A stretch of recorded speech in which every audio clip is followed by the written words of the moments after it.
das aulas. Já está aqui, ó. Já tá Ah, gravando. ótimo. Obrigadão.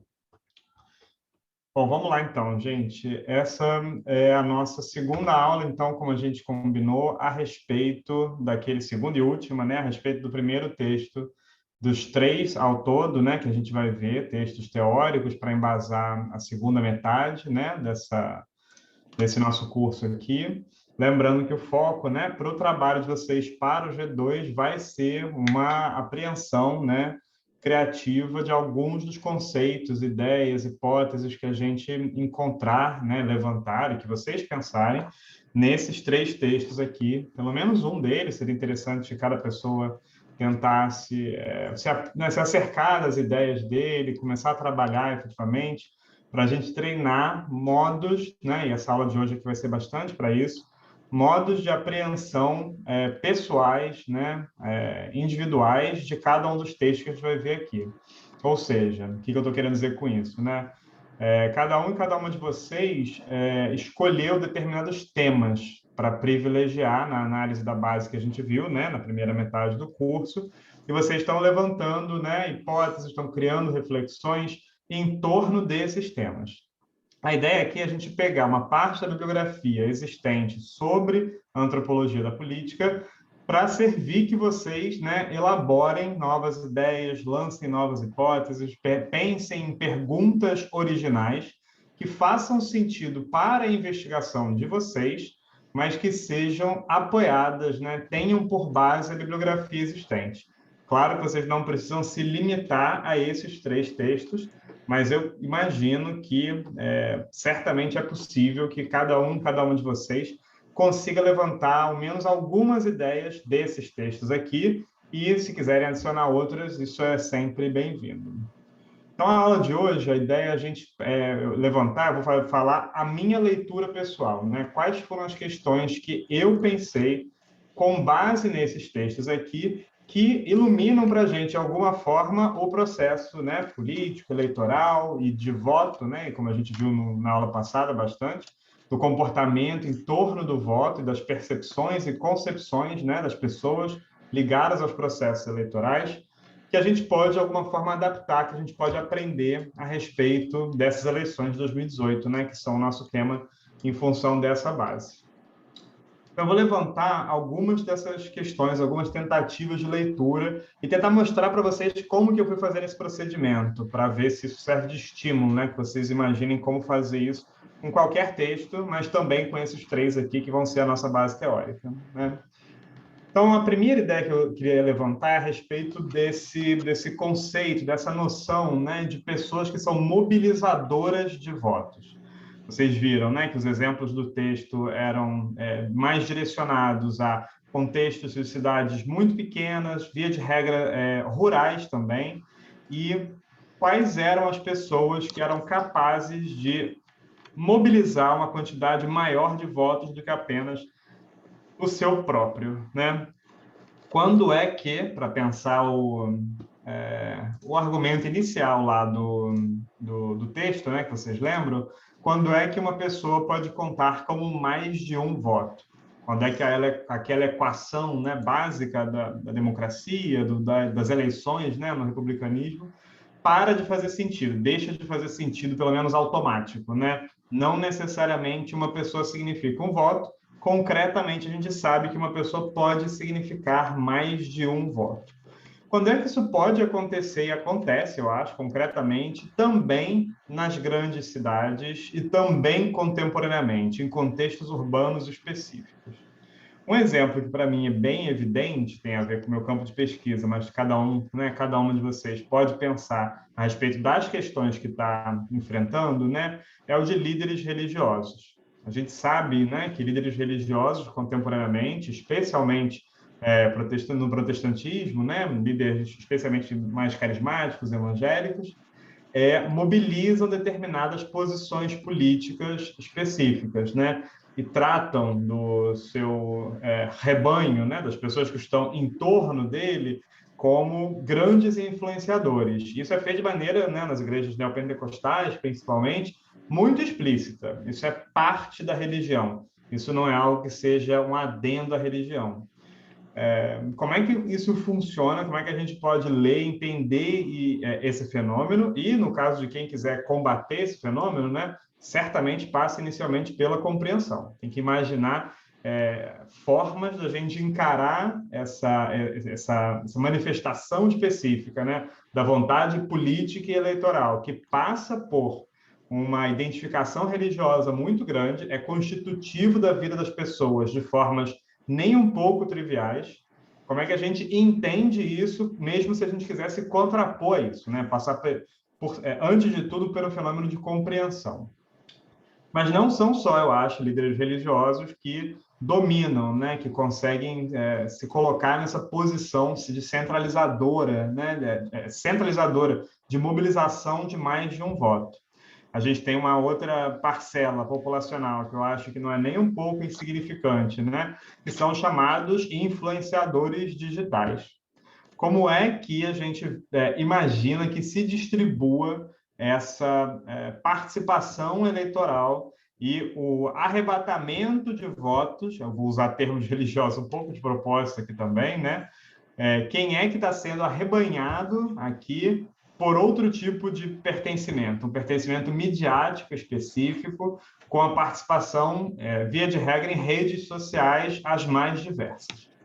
De saída, quem estiver pensando em abordar esse tema, essa questão, né, deve fazer um detalhamento mais cuidadoso possível para distinguir essas redes sociais internamente. É uma paisagem complexa, diversificada, variada, e a apreensão de cada uma dessas tecnologias de redes sociais é ela própria distinta de acordo com os segmentos populacionais.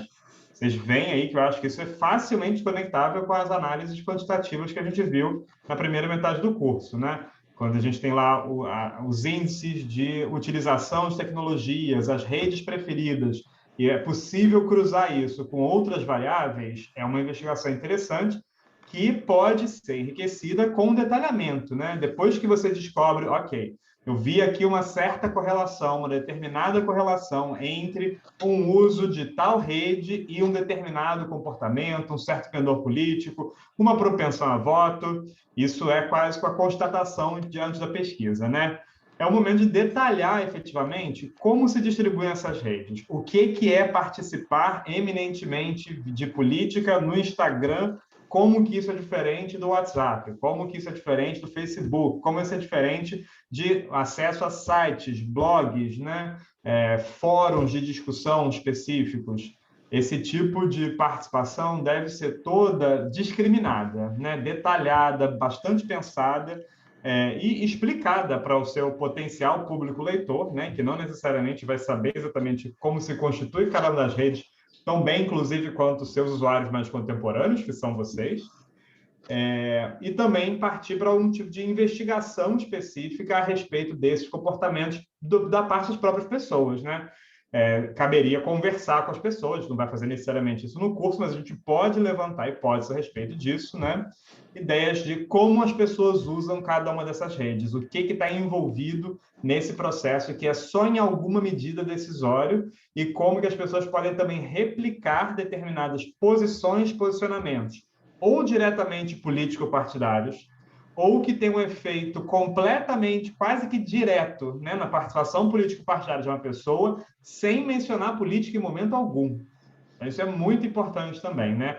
Quais são as mensagens que vão ser veiculadas, muitas vezes deliberadamente, pelos Cambridge Analyticas da vida, né? E gabinetes do medo, e a gente imagina, né, efetivamente, como é que são esses centros distribuidores, né, produtores e distribuidores de mensagens, e a gente nem precisa ter contato efetivamente com os centros, que é muito difícil, né? Mas com as mensagens em si. O que vocês podem fazer, né? Eu estou sugerindo coisas aí, todas elas podem ser válidas para o trabalho de vocês, para o G2, né? Peguem exemplos dessas mensagens. Quais são as mensagens que são distribuídas? Como elas são montadas?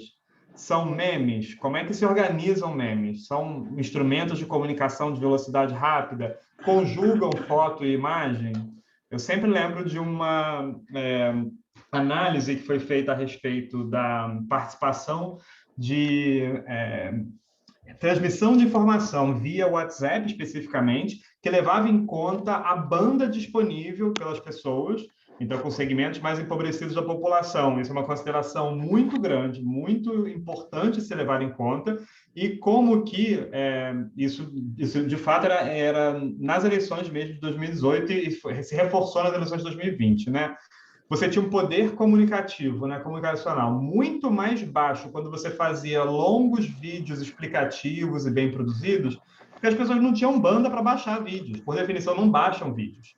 Enquanto, né, memes, fotos e, em geral, coisas estáticas, mas que transmitiam, né, que comunicavam de forma muito mais rápida, muito mais imediata e sem consumo de banda, que para determinados segmentos populacionais é um recurso ainda escasso, tinham muito mais sucesso comunicativo, né?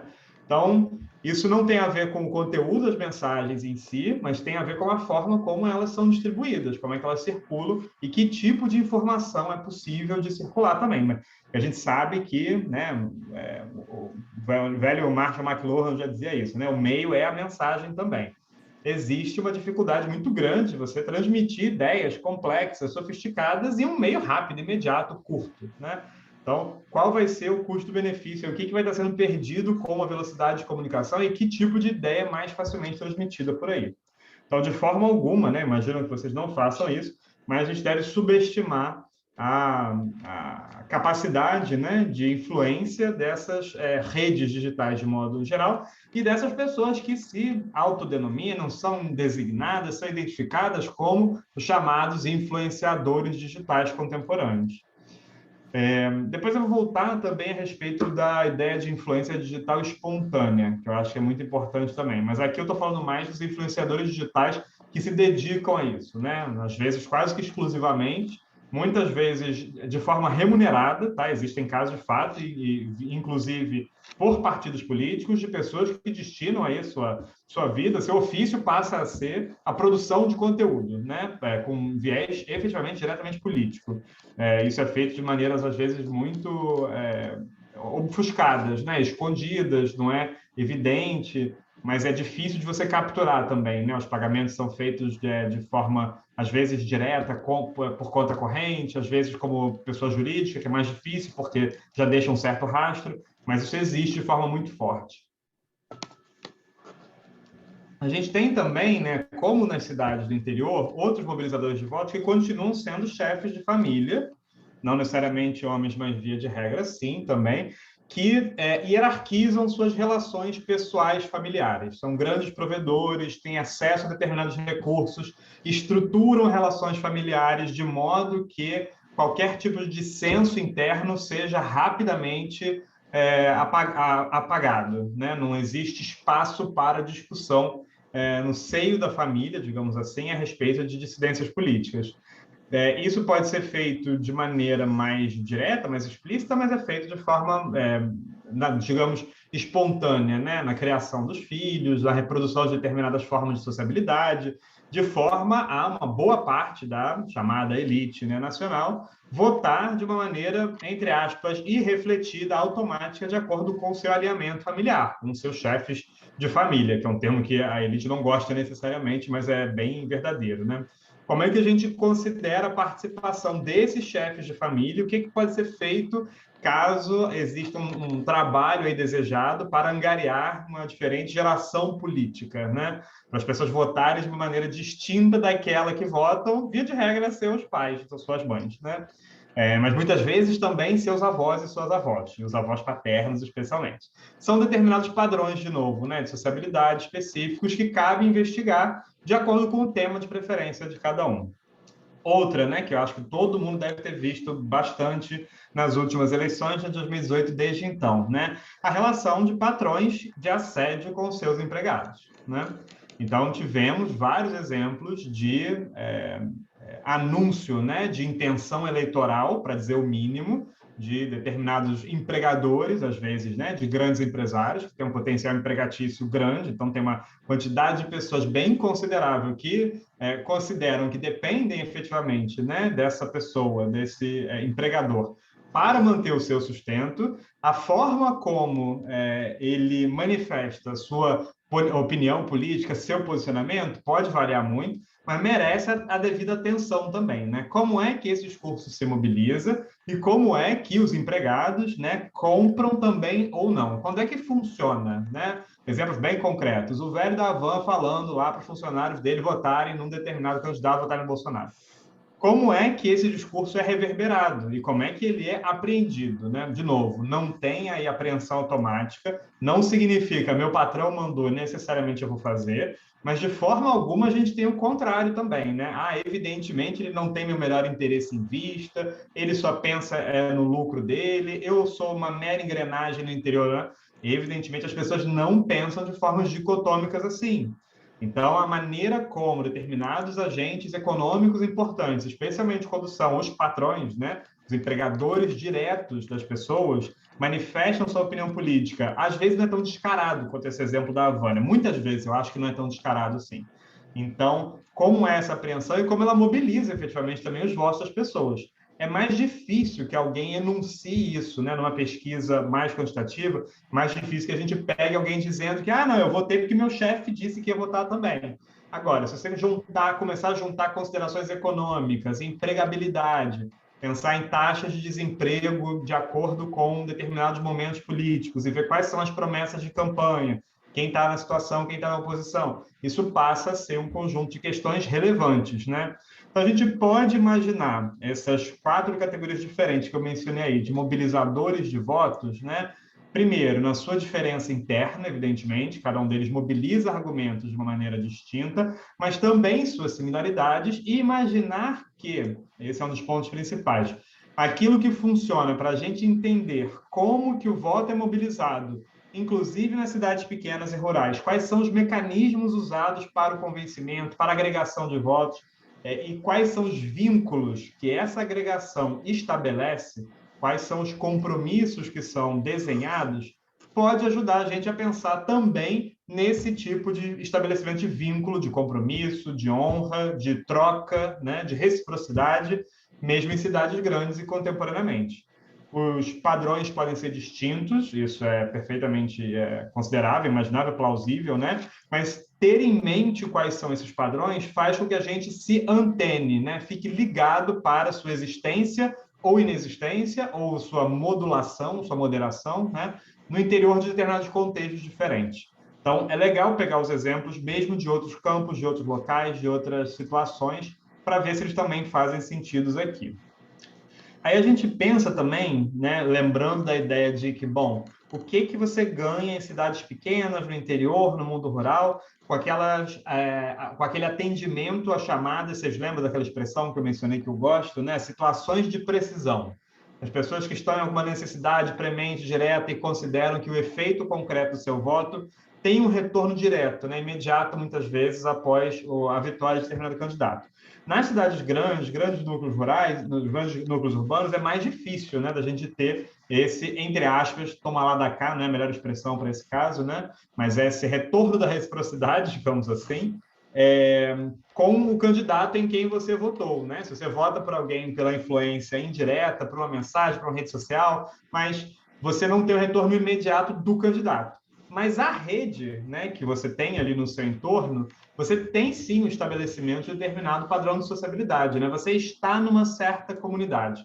Quando você faz parte de uma comunidade religiosa, por exemplo, né, que vota unida, quer mesmo seu candidato perca, todo mundo perdeu junto. Então, todo mundo vai se apoiar mutuamente nessa derrota. Quer seu candidato ganhe, certamente vai haver uma pressão coletiva, inclusive para o seu pastor, que talvez tenha um contato, aí sim, mais direto com o determinado candidato, para a obtenção de algum benefício mais direto. E esse benefício pode ser efetivamente mais direto, ou pode ser, digamos, direto, só que simbólico, né? Um pouco mais abstrato. Por exemplo, o combate a determinadas formas de ideologia, a manutenção de um certo padrão de família. Isso gera um benefício, ainda que eu estou falando que ele não é totalmente direto, né? Chamei de simbólico aqui. Mas ele pode não ser tão concreto, eu acho, quanto as pessoas que, né, pensam muito mais em infraestrutura, ficam imaginando que você tem que ter um benefício direto no seu emprego, tem que ter um ganho monetário, financeiro direto. De forma alguma, assim, pouca gente está, digamos, vinculada a uma determinada igreja porque acha que isso é uma forma de ascensão social interessante economicamente, ainda que exista uma rede de apoio mútuo importante, de a possibilidade de obtenção de empregos, de indicações, né? Uma comunidade se protege. Só que você está mantendo ali vivo um determinado modo de vida específico, né? E você ver os seus representantes eleitos levantarem as suas bandeiras, e aí, de novo, né? Às vezes a esquerda a gente tem a dificuldade de caracterizar isso de uma forma que não seja ideológica, vazia. As pessoas estão sendo enganadas, a questão não é essa. Ao contrário, de fato, para quem vota a favor da família, né, digamos assim, um dos grandes exemplos, quando você tem um determinado representante, né, no Congresso discursando e falando a favor, né, de determinados valores e contra determinadas formas de casamento, por exemplo, né? Isso é um ganho muito concreto, muito direto. É considerado pelas pessoas, né, que votaram, que elegeram e colocaram esse candidato lá, um ganho muito direto, significativo, real, né? Eu quero que a gente tenha a capacidade de absorver, não vou dizer a materialidade disso, né, mas a concretude, sim, a concretude desse ganho político. Então, não imaginem que seja pouca coisa, tá? Os representantes estarem lá avançando em determinados modos, né, de sociabilidade específicos, mantendo, cumprindo suas promessas, né? As promessas de campanha, em geral, são essas promessas, às vezes, um pouco frouxas, abstratas, vazias, mas quando elas se tratam de valores, elas são inegociáveis, né? O candidato que fala desde o começo que ele é contra o aborto, ele vai ter que se posicionar contra o aborto lá na frente, em qualquer momento que ele puder, mesmo se a discussão nem passar perto de aborto. Isso é cumprir uma promessa de campanha também, e as pessoas que votam e que veem seus representantes se comportando dessa maneira se consideram, sim, contempladas e devidamente representadas quando esse argumento é mobilizado publicamente. E isso, evidentemente, tem efeitos concretos, né? Isso faz com que a arena de discussão política, que é argumentativa necessariamente, né, se direcione para um determinado conservadorismo, né? Nesse exemplo concreto aqui que eu estou dando. O mesmo poderia acontecer para uma direção mais progressista, né? Evidentemente. Então, é o velho trabalho, né, infinito de conquista de corações e mentes que passa por esses grandes mobilizadores de voto. O que ganha, então, né, que era a minha pergunta? As pessoas que votam diretamente, né, nos candidatos, diferentemente das pequenas cidades, nos núcleos rurais, em que você tem um contato direto, né, você vê o resultado do trabalho dessa pessoa, ainda que indiretamente, por meio dos seus líderes específicos e pelas ações concretas que essas pessoas vão tendo na esfera pública de alguma forma. E isso é replicado, isso é continuamente replicado adiante. Além disso, a gente tem, eu não gosto, né? Eu falo de vez em quando mal a ideia de pensar só em infraestrutura, mas de forma alguma isso deve ser desconsiderado, tá? Existem redes de apoio, como eu falei, muito concretas, e isso faz com que você fazer parte de uma comunidade.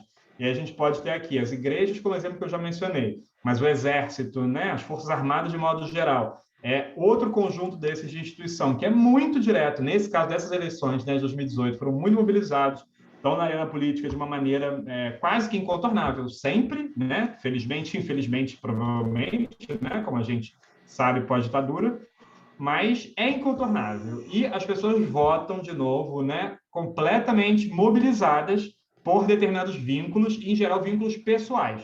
Alguém na família é um membro das Forças Armadas e a pessoa tem uma chance de progredir de carreira e ela sabe que ela pode ganhar um aumento salarial e você imagina que você também vai querer entrar nas Forças Armadas em um determinado momento. Isso mobiliza o seu voto também, quando você coloca esse outro ator, né, político-social, é importante, em evidência e com um conjunto determinado de promessas. De novo, as pessoas vão enunciar isso numa pesquisa quantitativa mais direta, é mais difícil. Ah, sim, eu votei porque eu sou militar. Eu votei porque minha mãe, né, é dentista do exército, sei lá, né, existe de fato isso. Não necessariamente isso vai ser anunciado. Agora, isso vai fazer parte do modo como a pessoa estruturou e construiu o seu voto? Certamente vai fazer. Como é que a gente acede a esse tipo de leitura, né? Como é que a gente consegue ter acesso, efetivamente, a essa interpretação e a essa forma de mobilização do voto? É descobrindo como se estruturam realmente as redes de sociabilização das pessoas.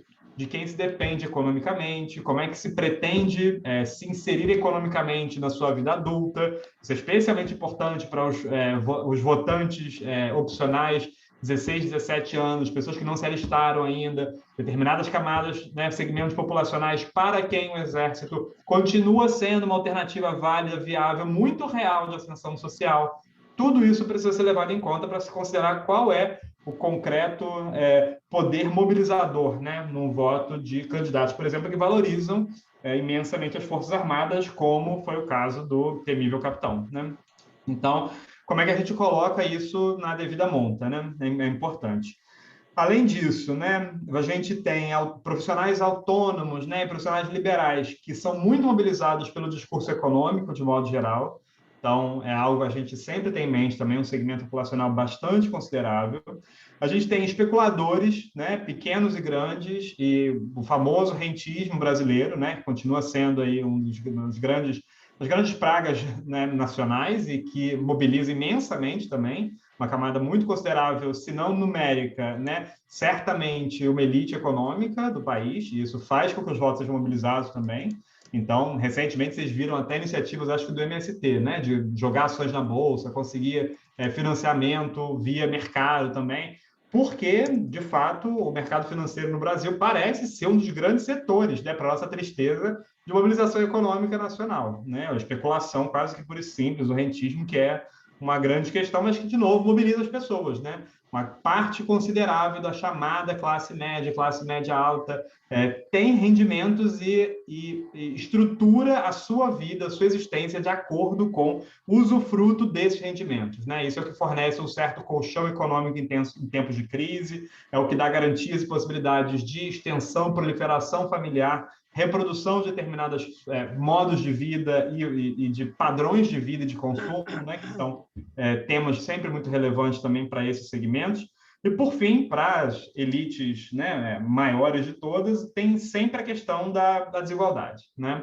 Enfrentamento à diminuição da desigualdade é ouvido por essas elites quase que via de regra com maus ouvidos. Né? Não é um objetivo efetivamente político adequado, e então isso mobiliza negativamente. Né? O famoso voto contra o PT é um estruturante que passa, sem dúvida, né, por esse tipo de mobilização, e, mais uma vez, são grandes agentes coletivos também que mobilizam o voto via poder econômico, né? Poder capital cultural, em alguma medida, mas cada vez mais sempre, né, poder econômico.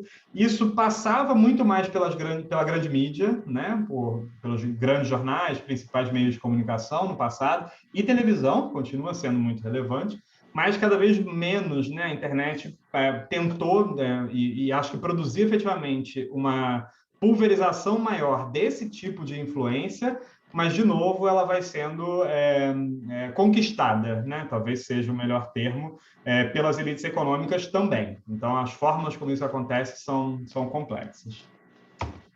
Vou passar para o meu próximo ponto, que eu acho que foi algo que eu pensei e queria trazer para vocês a respeito desse texto que a gente leu na semana passada, né?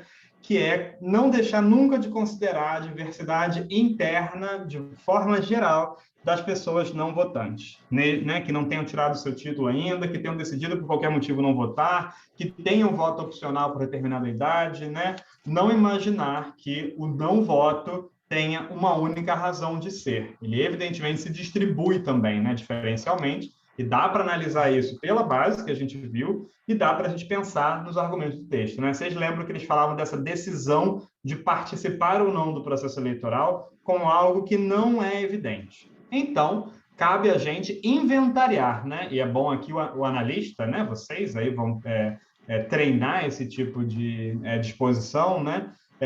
Tentar separar em determinadas categorias, né? A gente tem que classificar as formas de não votação também. Quem não vota, vota por quais motivos, né? E quais são as formas de convencimento, esse é o ponto de vista eleitoral, né, político mais importante, quais as formas de convencimento que mobilizam essas pessoas? Como é que alguém sai do não voto para o voto? E aí, de novo, nada melhor do que tentar conseguir isso concretamente com pesquisa, né? Na nossa base eleitoral, que a gente está vendo, na pesquisa de 2018, né, é mais difícil que a gente não tenha certeza de pessoas que, por exemplo, não votaram numa eleição anterior e decidiram votar nessa. Quem é que decidiu votar nessa eleição, por exemplo, pela primeira vez? Pela primeira vez em muito tempo?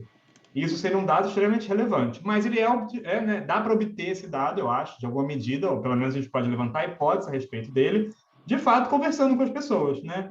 Tá bom, mas você nunca votou, você não votava há um tempão, e aí a gente junto vincula isso, né, com uma determinada uma ideia, eu acho, bastante difundida, né? Na academia, há bastante tempo, isso é bem difundido, né? A ideia de que você tinha uma camada da população que era politicamente desinteressada, né? Pessoas que não se interessam, que não falam por política, é um problema isso, será considerado um problema, né? A gente precisa levar um determinado esclarecimento para essas pessoas, fazer com que elas se tornem politicamente engajadas, né? E fazer com que elas tenham um pensamento crítico político. Tá aí, vou dizer que muita gente que eu acho que não votava antes dessa eleição, inclusive de 2018, votava nulo, era contra o sistema, né? Esse é um argumento muito recorrente, decidiu votar em alguém em 2018. Certamente não vai ser a situação. Por definição, não importa quem esteja no poder, mas certamente não vai ser na situação. Então, quais são os argumentos diferentes utilizados pelos atores políticos para mobilizar não votantes ao voto quando você é oposição e quando você é situação? Certamente não podem ser os mesmos argumentos. Quais são eles? É importante investigá-los, distribuí-los e ver, né, do ponto de vista de quem quer se imaginar um agente político eleitoral, quais podem ser adequadamente mobilizados de acordo com cada plataforma de campanha. Alguns não vão fazer sentido para uma posição progressista, né? E o contrário é igualmente verdadeiro. Mas é importante ter, eu acho, né, uma distinção precisa aqui. Investir nessa diferenciação e perceber. Eu não voto porque eu acho que o meu voto não muda nada, eu acho que o meu voto não faz diferença. É um argumento. Já eu não voto porque eu não confio em político nenhum, eu acho que todos eles são ladrões, eu acho que são todos iguais e detesto todos eles. Eu não voto porque porque eu sou anarquista, porque eu não sou a favor do sistema político como um todo, né?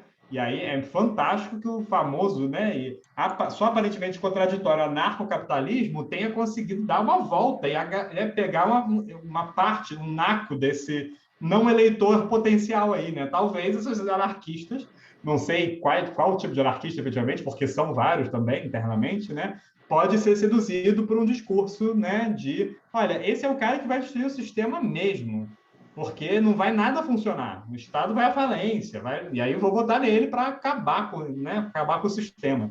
Não sei, é só uma hipótese, de fato, mereceria investigação efetiva, né? Eu estou dando exemplos, às vezes, caricatos, para facilitar o destrinchamento, né, desses diferentes tipos de categorias de não votantes. Mas no interior do trabalho de cada uma de vocês, né? Pensem os temas próprios com os quais vocês estão lidando e descubram, né, em torno desses temas, quem é que não vota por um motivo ligado a esse tema. Isso é interessante vocês levantarem, pelo menos, tá? No trabalho, né, no G2 principalmente, não no V1, a ideia é que vocês levantem as hipóteses, não precisam chegar a grandes conclusões, não dá tempo de fazer isso, é só uma aula, tá? Vocês não estão fazendo uma pesquisa. Mas é o começo de alguma coisa, né? Em algum momento vocês vão fazer também as monografias de vocês, os trabalhos de conclusão, ou podem trabalhar de alguma forma, né, com consultorias, assessorias, trabalhando nesse sentido. É importante, né, que vocês saibam fazer esse levantamento. Outro argumento, né, que volta e meia aparece, a gente comentou numa das aulas a respeito dele, né? 50% de nulos pode gerar novas eleições com novos candidatos, né? Então, duas coisas aqui. Primeiro, isso também é um certo apelo para pessoas não votarem. E aí, de novo, né? Conseguir o não voto pode ser igualmente importante quanto conseguir o voto de não votantes, né? Desmobilizar determinadas camadas populacionais de votarem com esses argumentos favorece diferencialmente determinadas candidaturas. Se uma pessoa tinha determinada propensão a votar em um determinado partido, o partido rival vai fazer de tudo para que essa pessoa simplesmente não vote. Não vai tentar conquistar o voto dessa pessoa, ao contrário, é muito custoso, muito difícil.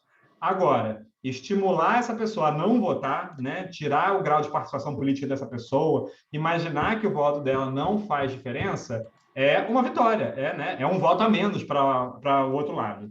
Então, descobrir como estimular as pessoas a não votarem e o que mobiliza diferentes atores a não votarem é outra investigação importante. E essa do 50% de nulos, né, não vote que precisamos de candidatos melhores, candidatos diferentes, é um argumento clássico contra o sistema que se repete aí com, né, exaustão.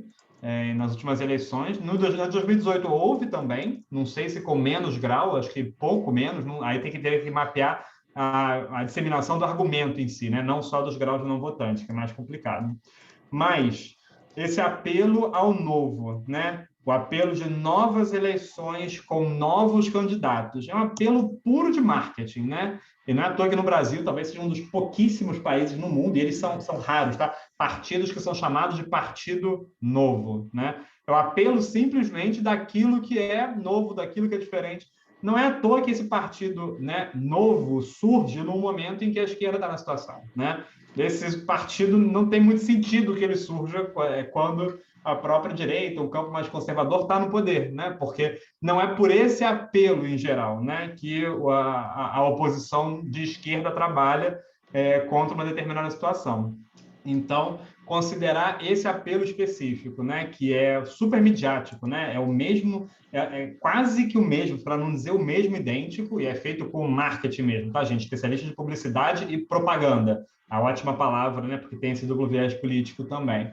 É o mesmo pessoal que trabalha com o marketing do biscoito do supermercado, que a fórmula não muda nada, mas você bota novo na embalagem e não tem problema, porque não tem nada que diga que não pode botar novo na embalagem, ou você faz uma mudança absolutamente cosmética, né, minúscula na fórmula, continua vendendo a mesma coisa, mas diz novo, né? E o novo tem um apelo, né? O novo é um sinônimo para propaganda de melhor, né? Ninguém fala melhor, acho que ainda não chegou o momento de falar em partido melhor, né? A ideia é contínua, mas o novo tem esse, né? Ele circula esse campo semântico do, olha, a gente sabe que você está insatisfeito, né? O novo é uma forma de lidar com um determinado grau de insatisfação. Como enfrentar, né, do ponto de vista, inclusive, de uma esquerda de situação, essa insatisfação, né? Não vai ser, desde sair da adianta o argumento, né, dizendo você está errado, sua insatisfação não faz sentido, você não está vendo o que está. Não é assim que vai ser convencida a pessoa que está querendo, né, que está insatisfeita. Mas como que você se engaja com essa insatisfação de uma maneira produtiva, né, construtiva politicamente para determinadas campanhas? De novo, isso varia muito, né? Você tem que saber exatamente o fruto dessa insatisfação e qual resposta satisfaz, né, convence efetivamente, esse é um trabalho contínuo, de novo, né, o eleitor ou a eleitora insatisfeita, mas que é uma insatisfação do seu lado, né? Como é que você ouve e responde à crítica interna genuína, a crítica interna verdadeira, né? Questões, sem dúvida, difíceis, né? Mas interessantes de levantar também e que me foram inspiradas pela leitura desse texto que a gente mencionou na semana passada. Além disso, pensar, né, nos cruzamentos entre o que estou chamando aqui de diferentes modelos de adesão, né? Então, a gente viu no texto como é que a importância das eleições, né, nessas cidades não se resume à indicação de representantes ou de governantes, né?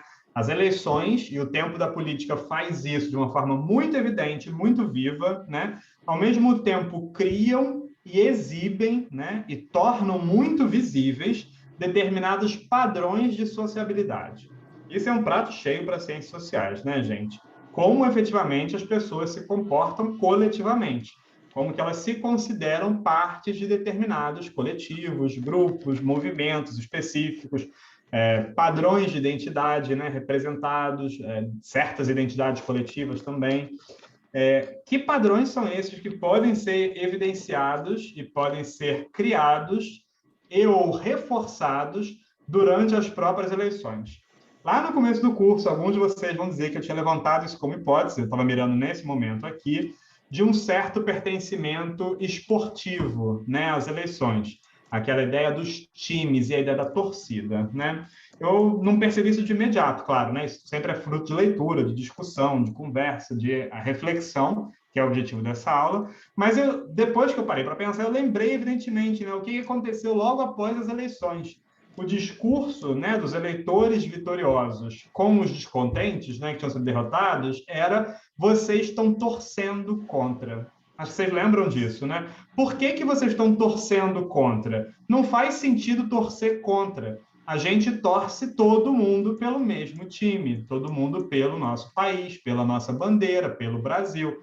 Por que vocês estão sendo estraga-prazeres, né? Estraga-festa, torcendo contra? não faz sentido torcer contra. Espero que vocês imediatamente lembrem do argumento do texto, né, da aula passada, que dizia que, no tempo da política, o objetivo da facção vencedora era se confundir com a totalidade da sociedade, para, né, negar completamente qualquer possibilidade de dissenso, especialmente após a vitória. Né? Olha, a gente ganhou, cala a boca. O argumento é quase esse. Tá? Esse é o argumento dos políticos vencedores, não dos eleitores, mas parte dos eleitores compra, né, esse argumento.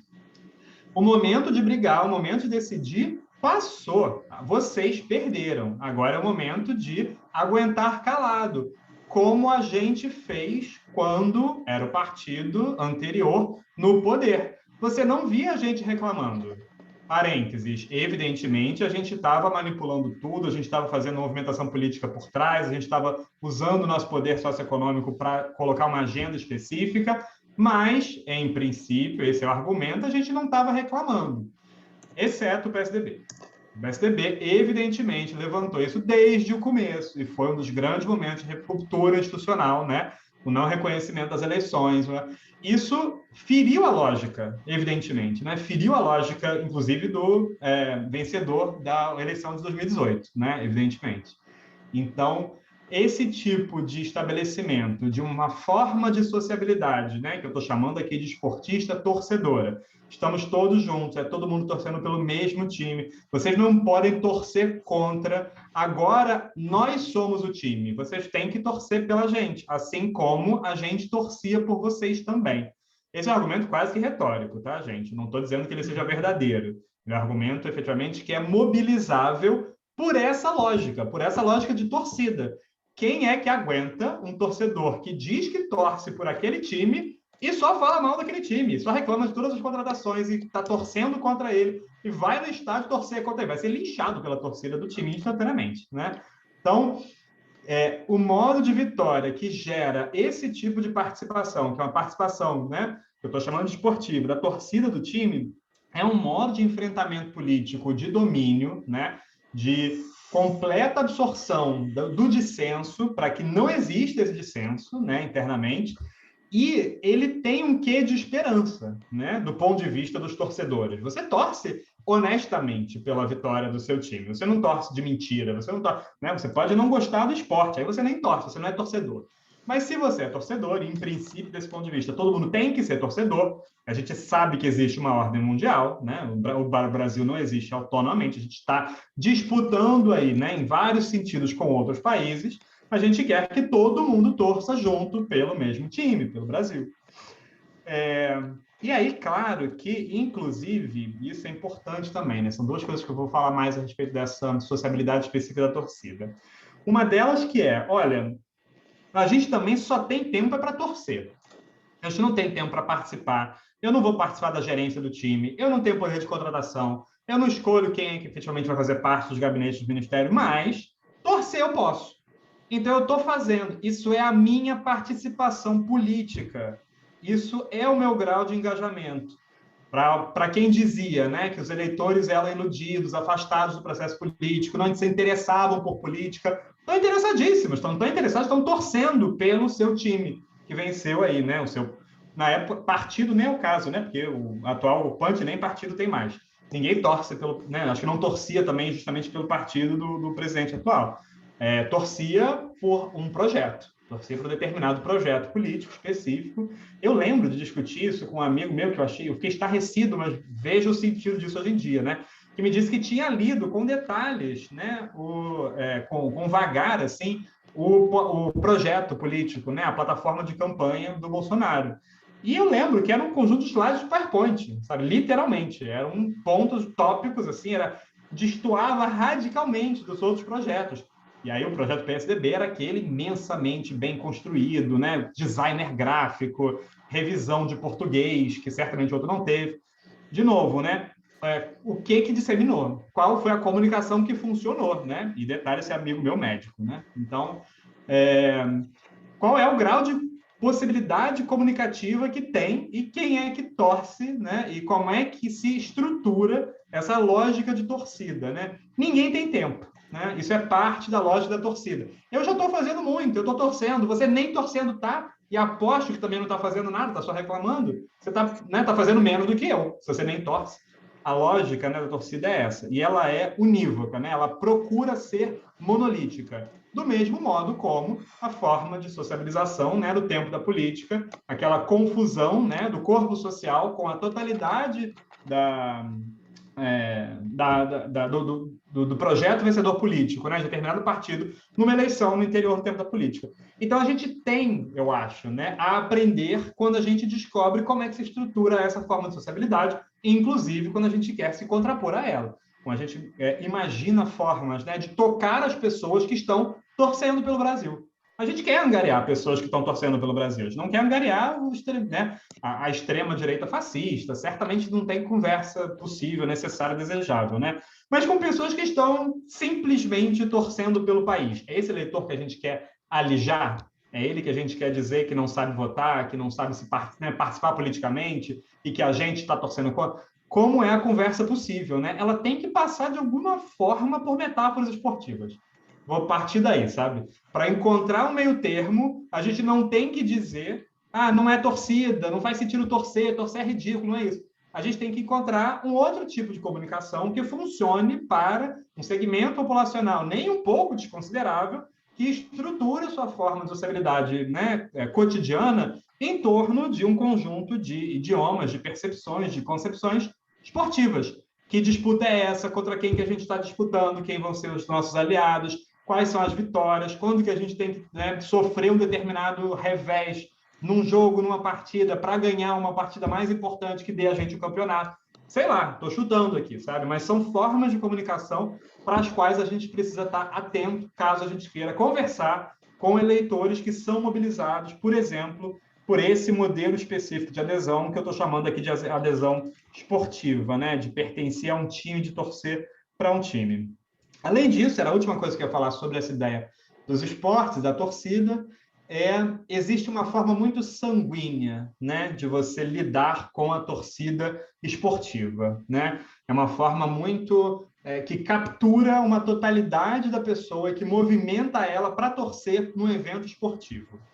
Quando determinado partido político ou determinado viés político, né, consegue capturar essa forma de aderir, né, é uma forma de adesão esportiva ao time, e consegue redirecionar esse mesmo tipo de adesão, você obtém uma participação que passa a ser totalmente visceral das pessoas.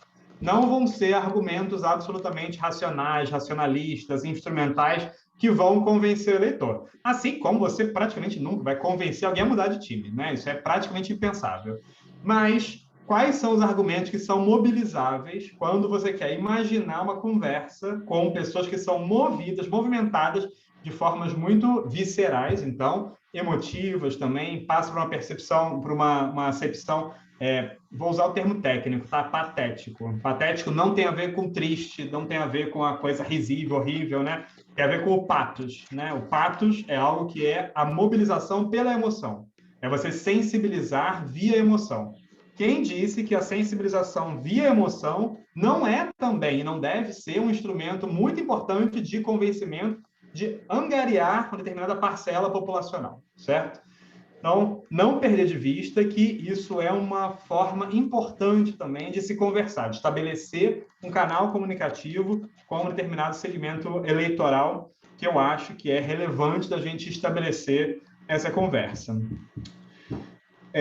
Ao mesmo tempo, né, para pensar em outro modelo aqui específico, se a gente tem a sociedade se dividindo, né, por conta dessa possibilidade de pertencimento, quais foram as características que são mobilizadas para a adesão contrária aos poderes estabelecidos?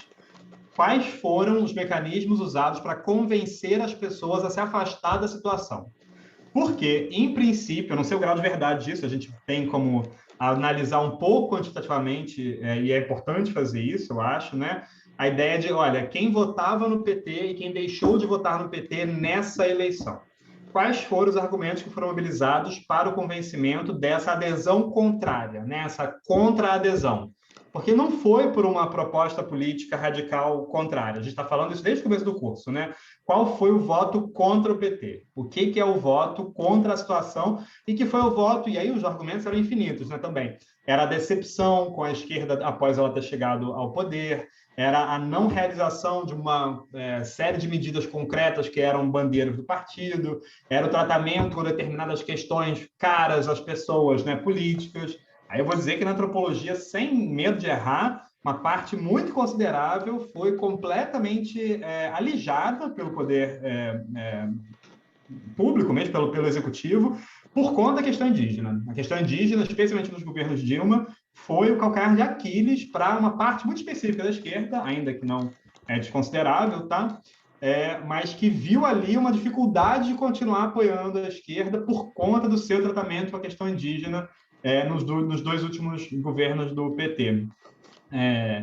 De novo, como é que você conversa com essa decepção? Como é que você consegue lidar com esse tipo de insatisfação?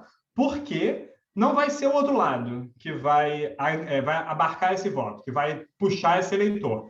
Vai ser o seu próprio lado que vai perder o pouco apoio que tinha. Essa pessoa não vai votar no outro candidato, vai votar nulo.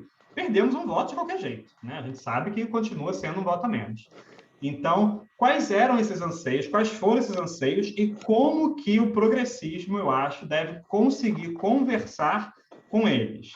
Inversamente, acho que tão importante quanto, quais são os pontos importantes que precisam ser driblados, mesmo sendo anseios populares, muitas vezes de massa, que não levam de forma alguma para um bom desfecho, porque eles são colocados de forma muito evidente, muito forte, já de uma maneira conservadora. É quase impossível você evitar uma posição conservadora se você aborda o tema do modo como ele está sendo colocado, especialmente pela extrema-direita. Vou fazer a distinção aqui porque eu acho que é importante. Quais são esses grandes temas, né? Primeiro deles, e acho que é completamente inevitável, corrupção, né? É um tema absolutamente mobilizante para todo mundo em todo o espectro político, tá? E, de novo, tá? E sem ingenuidade, vamos pegar série histórica. A situação é necessariamente mais frágil ao tema da corrupção do que a oposição, por definição.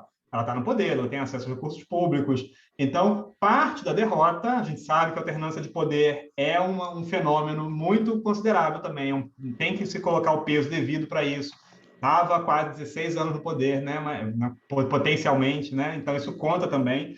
Mas a corrupção é um tema mobilizante, a situação é mais sensível, ela é mais alvejável por ela, né, digamos assim, ela é mais frágil, ela é mais vulnerável a essa discussão.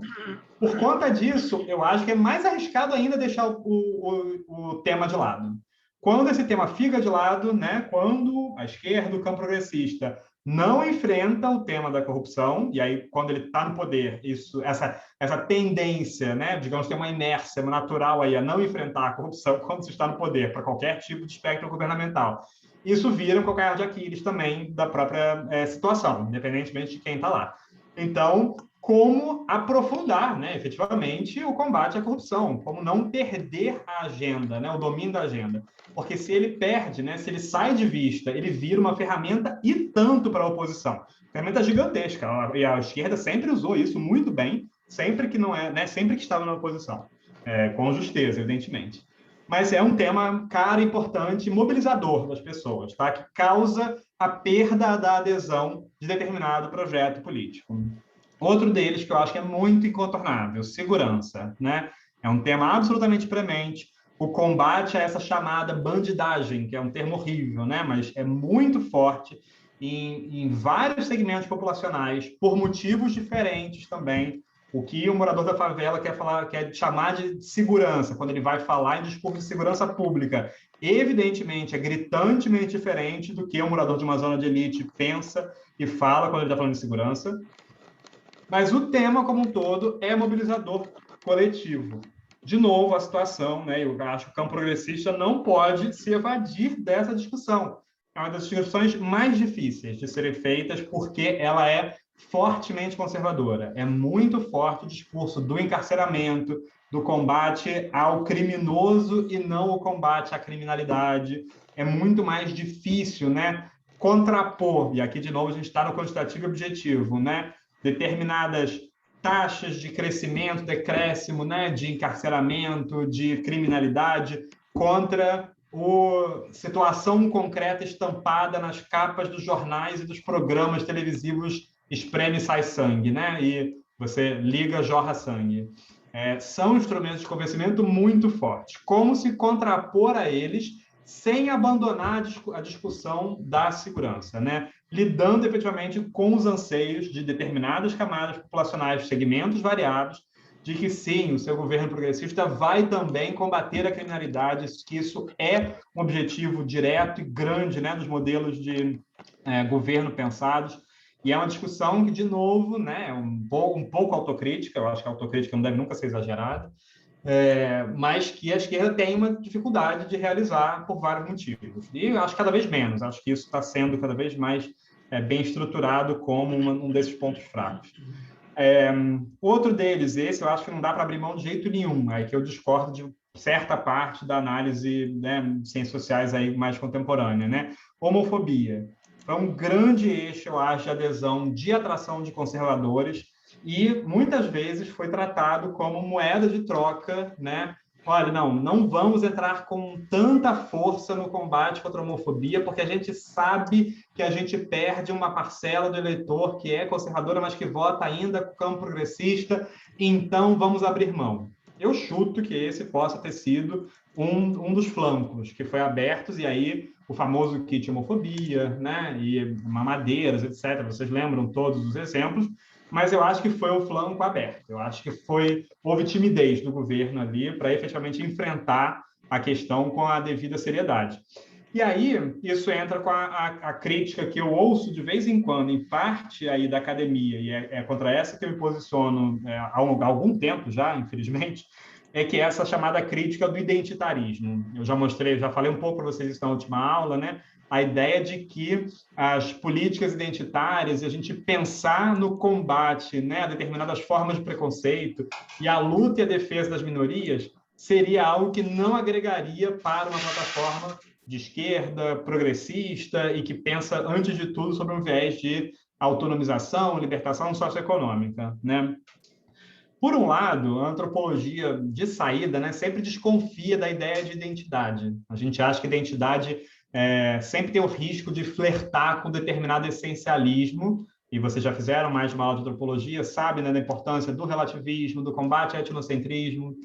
Ao mesmo tempo, a identidade é um mobilizador político forte, é um agregador político importante, e vou dizer, eu quero dizer mais também, né? Se não existir governo para combater discriminação contra minorias, a gente quer governo para quê, sabe? Então, eu acho que é uma bandeira dessas que deveria ser efetivamente agregadora também, né? Deveria, de forma alguma, ser um dissenso no interior do campo progressista e ser mais uma forma de agregar, né?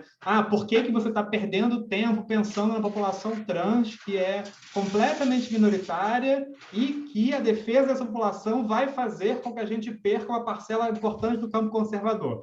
Eu acho que isso é um pouco inegociável. Eu acho que tem que fazer, olha, o problema, então, é a gente conquistar de volta esse campo conservador, né, sem abrir mão do combate a, por exemplo, discriminação contra a população trans. É difícil de fazer, sem dúvida, demanda trabalho, mas, especialmente contemporaneamente, e sempre bom a gente ter contato com vocês, pessoas mais jovens, porque isso eleva, eu acho, a nossa concepção atual de como é que a contemporaneidade está lidando com isso. Eu acho que é uma dessas grandes questões mobilizadoras da juventude.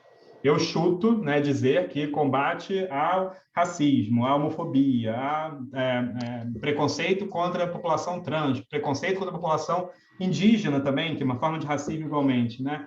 Esses combates contra o sexismo, né, que é super importante também, o combate ao machismo, todos esses eu acho que são plataformas mobilizadoras caras às novas gerações. Eu estou chutando que isso seja uma forma grande de você conseguir construir uma base muito importante, assim como foi durante muito tempo o combate e a luta por questões de desigualdade socioeconômica, que, de novo, né, de forma alguma estão abandonadas, mas a gente tem que ler o cenário, né, e o cenário nacional e global, né, principalmente, eu acho, não é o mesmo que era lá da década de 60, 70, e a gente tem que imaginar o poder agregador, né, e de construção de possibilidade de base de novo, a gente também não está lutando contra ditaduras, não está fazendo redemocratização nesse momento, né, que seria uma pauta política mais imediata. Então, essas pautas aí, né, que têm sido chamadas de identitárias, eu acho que é melhor botar outro tipo de rótulo, eu acho que é o combate contra a discriminação mesmo, acho que a gente tem que dar um nome mais aos bois, é colocar quem é o ponto de vista contrário, porque a gente tem um enfrentamento mais adequado, mais digno dele, mais justo. Eu chuto dizer que ele é uma bandeira agregadora, sim, de novas gerações. Fala, Mariana. Não, com essa questão de ao voto das questões de teses identitárias, eu fiquei pensando nisso e foi uma questão que eu peguei no meu trabalho. Eu vou só falar que a gente não viu essa frequência em aula, que eu vou fazer a frequência da pergunta que perguntou para o inteiro estado se ele concordava ou discordava, que é: o Brasil precisa primeiro resolver as questões econômicas que afetam toda a população, depois pensar nas questões que afetam as minorias, como raça e gênero.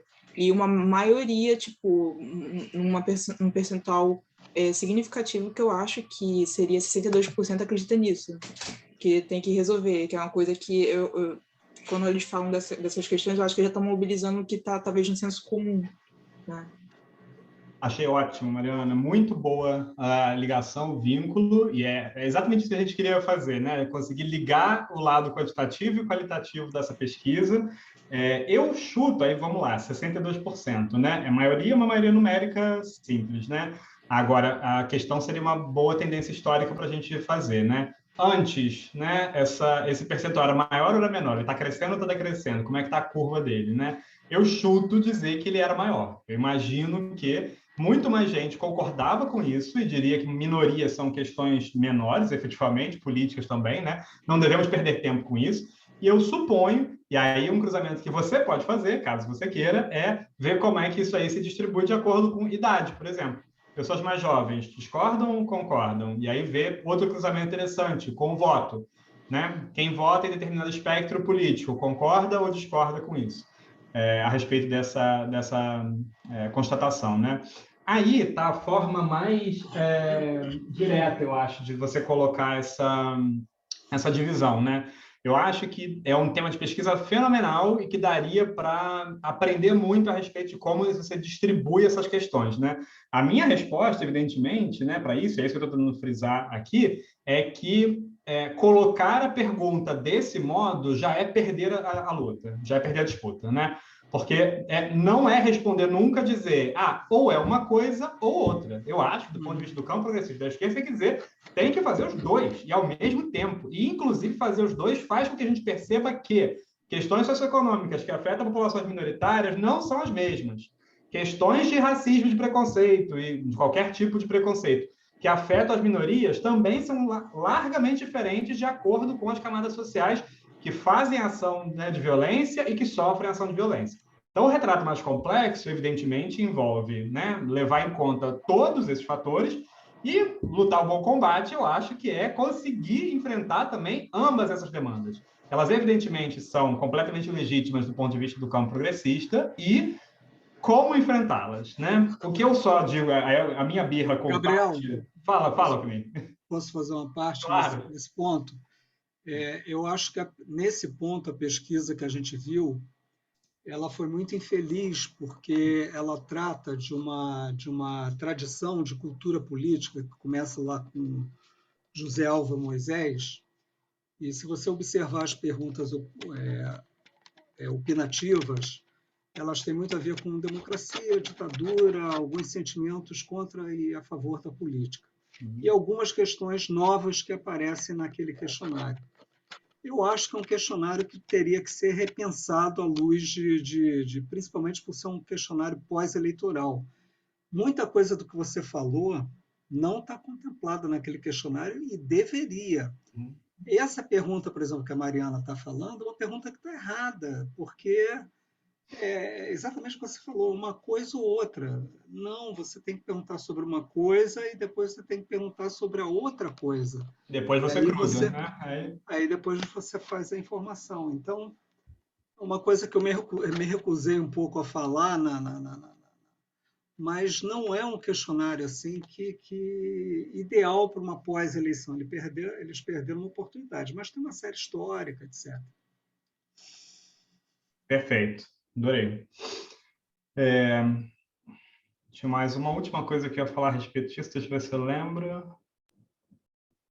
Eu estava falando da minha uma pequena birra, né, com a academia, que eu acho que eu tenho ouvido mais do que eu gostaria internamente a ideia de que você precisa eleger o foco principal de agregação, e, em geral, esse discurso diz que o foco principal de agregação é socioeconômico, né? É uma disputa de classe, no fim das contas.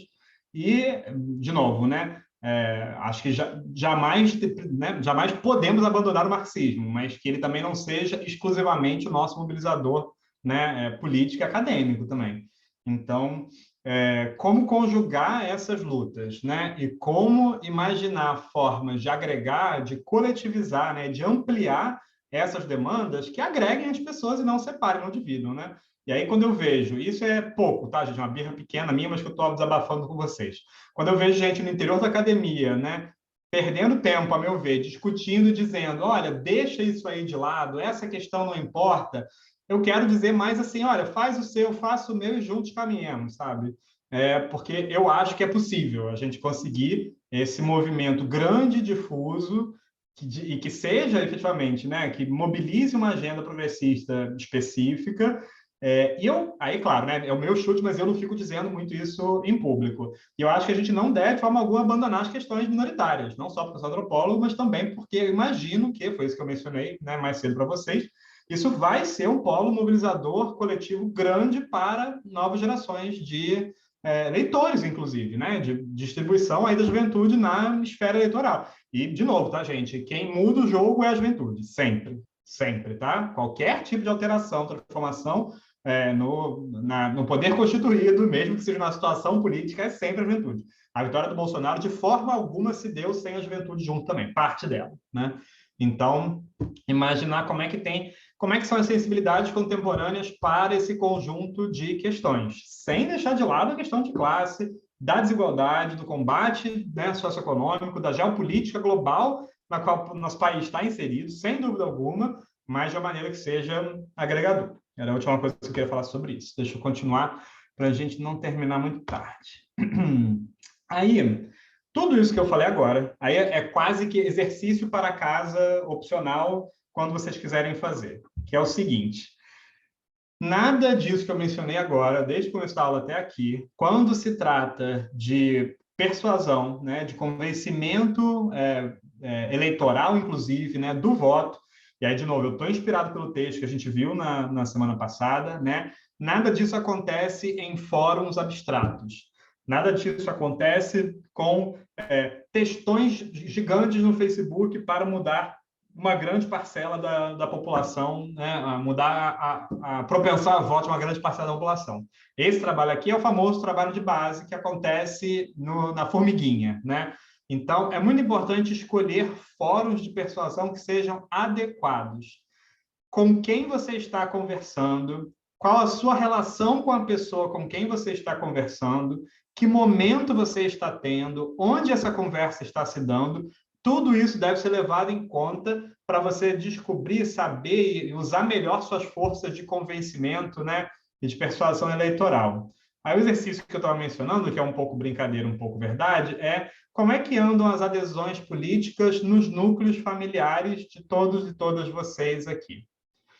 Então, né, normalmente, via de regra, cientistas sociais, né, somos de esquerda quase que por definição, progressistas, e as nossas famílias, e as pessoas mais próximas da gente, que gostam da gente, em princípio, né, que apostam na nossa carreira, nossa profissão, e como é que é a posição política, como essas pessoas votam e como essas pessoas votaram, e qual é o convencimento possível de ser feito no seio familiar. Isso é, ao mesmo tempo, difícil, custoso, gera briga, dissenso, gente parando de se falar, evidentemente. Mas eu brinco um pouco também dizendo assim, gente, olha, se você não conseguir convencer nem, sei lá, sua irmã, sua mãe e tal, de votar alguém, você acha que você vai convencer mais alguém? Você acha que os argumentos são bons, sólidos o suficientes, bem adequados? Você sabe ler uma sala para saber qual é o momento de falar, qual o argumento e o que vai convencer, e quais são os anseios daquele grupo específico no qual você está? A família é só a brincadeira porque é onde a gente tem a nossa sociabilidade primária, é onde quase tudo é permitido. Né? A gente sabe que, em última instância, as pessoas não vão brigar, ninguém vai ser deserdado por política. Às vezes isso é claro que é verdade. Mas, no limite, né, você não vai parar de falar com alguém da sua família, talvez você pare de falar antes com um amigo mais distante do que com alguém da sua família. Com o amigo mais próximo, eu tenho dúvida, né? A família escolhida, aquelas pessoas mais próximas realmente suas, mas é um bom lugar, eu acho, para se treinar um pouco isso. Aí fica para mim como uma certa pergunta para vocês, como é que anda essa discussão? O que vocês já tiveram de tentativa de treino, digamos, né, no seio familiar a respeito dessas posições? E não significa que não conseguir mudar a posição de alguém, né, agregar um voto adicional a uma campanha, seja uma derrota. Mas eu acho que é um treino quase que contínuo, importante de se ter para quem quer ter um tipo de inserção, né, político-partidária minimamente significativa numa esfera mais ampla, é um bom lugar de treino, de teste. Mais importante ainda, né, nesse tópico aqui, é a escolha geral do fórum de persuasão, né? Então, quando você está fazendo um post na internet para determinadas pessoas, que vai ser visto por um conjunto de amigos, ou ele vai ser público, ou ele está na plataforma tal em vez de estar na plataforma outra, como você modula o seu discurso, né, para atingir os objetivos que você está querendo atingir. Quem está te ouvindo, quem está te ouvindo vai partir de qual pressuposto, qual é o tamanho adequado do texto que as pessoas vão ler em vez de chamar de textão, qual vai ser o momento do meme, qual vai ser o momento do vídeo, qual vai ser o momento de distribuir a plataforma política do candidato. Por que isso é importante? Né? Porque as pessoas têm uma sensibilidade em geral muito acurada, aí aqui eu estou fazendo um grande salto, tá? Do tempo da política para o local da política, junto do tempo, claro, né? E é um local digital, muitas vezes, né? Um local virtual de discussão, de persuasão. Às vezes, você fazendo determinado texto, convencimento, compartilhar determinada coisa, vai ser uma quebra de confiança num espaço relativamente autônomo da política, né? Da chateação contínua da política. Quem faz isso costuma sofrer uma sanção social coletiva determinada, né? Então, é o pessoal que fala de política num determinado evento e que todo mundo sabe que não é para falar de política, e que as pessoas já sabem que tem gente de posições radicalmente diferentes. Então, se você é a pessoa que levanta a questão num fórum errado, em geral, você vai estar fazendo mais um desserviço do que um serviço para a sua causa. Então, é muito importante isso, saber qual é o fórum adequado, o fórum, de forma abstrata, que eu estou chamando aqui, né? Mas envolve o local, envolve o momento, envolve a sua audiência, as pessoas, né? E, no fim das contas, saber que tudo também é uma interlocução, né? Ninguém aguenta discursos políticos em situações não... Nas situações políticas já são chatos, né? Que dirá fora de situações eminentemente políticas. Então, pensar bem como é que deve se dar e que pode se dar esse tipo de convencimento, né? Eu acho que isso é muito importante. Tá. E aí vem... Esse exercício que eu falei para vocês, eu acho que é um bom termômetro para ver como é que vocês estão treinados a respeito disso. E importante para todo mundo, eu acho que realizar quando for seguro, tá, gente? Não estou dizendo para ninguém, sai brigando com a família toda, deserdado, fora de casa, não é isso, de forma alguma. Aí vem a questão que eu acho que foi um título, infelizmente, infeliz, muita gente já falou isso, né? Mas eu vou usar ele de novo, da Márcia Tiburi. Vocês lembram que é aquele livro que ela batizou de Como Conversar com um Fascista, né? É um livro de 2015, então anterior à eleição, e já antevia um fenômeno, evidentemente, precedente, né? Mas eu acho a grande questão, e o livro dela tem um pouco desse tom, infelizmente, né? É que com fascista não tem conversa, evidentemente, né? Não tem conversa possível. A partir do próprio momento, né, que você designa um determinado discurso, comportamento como fascista, você já está se colocando diante de uma arena que é de combate.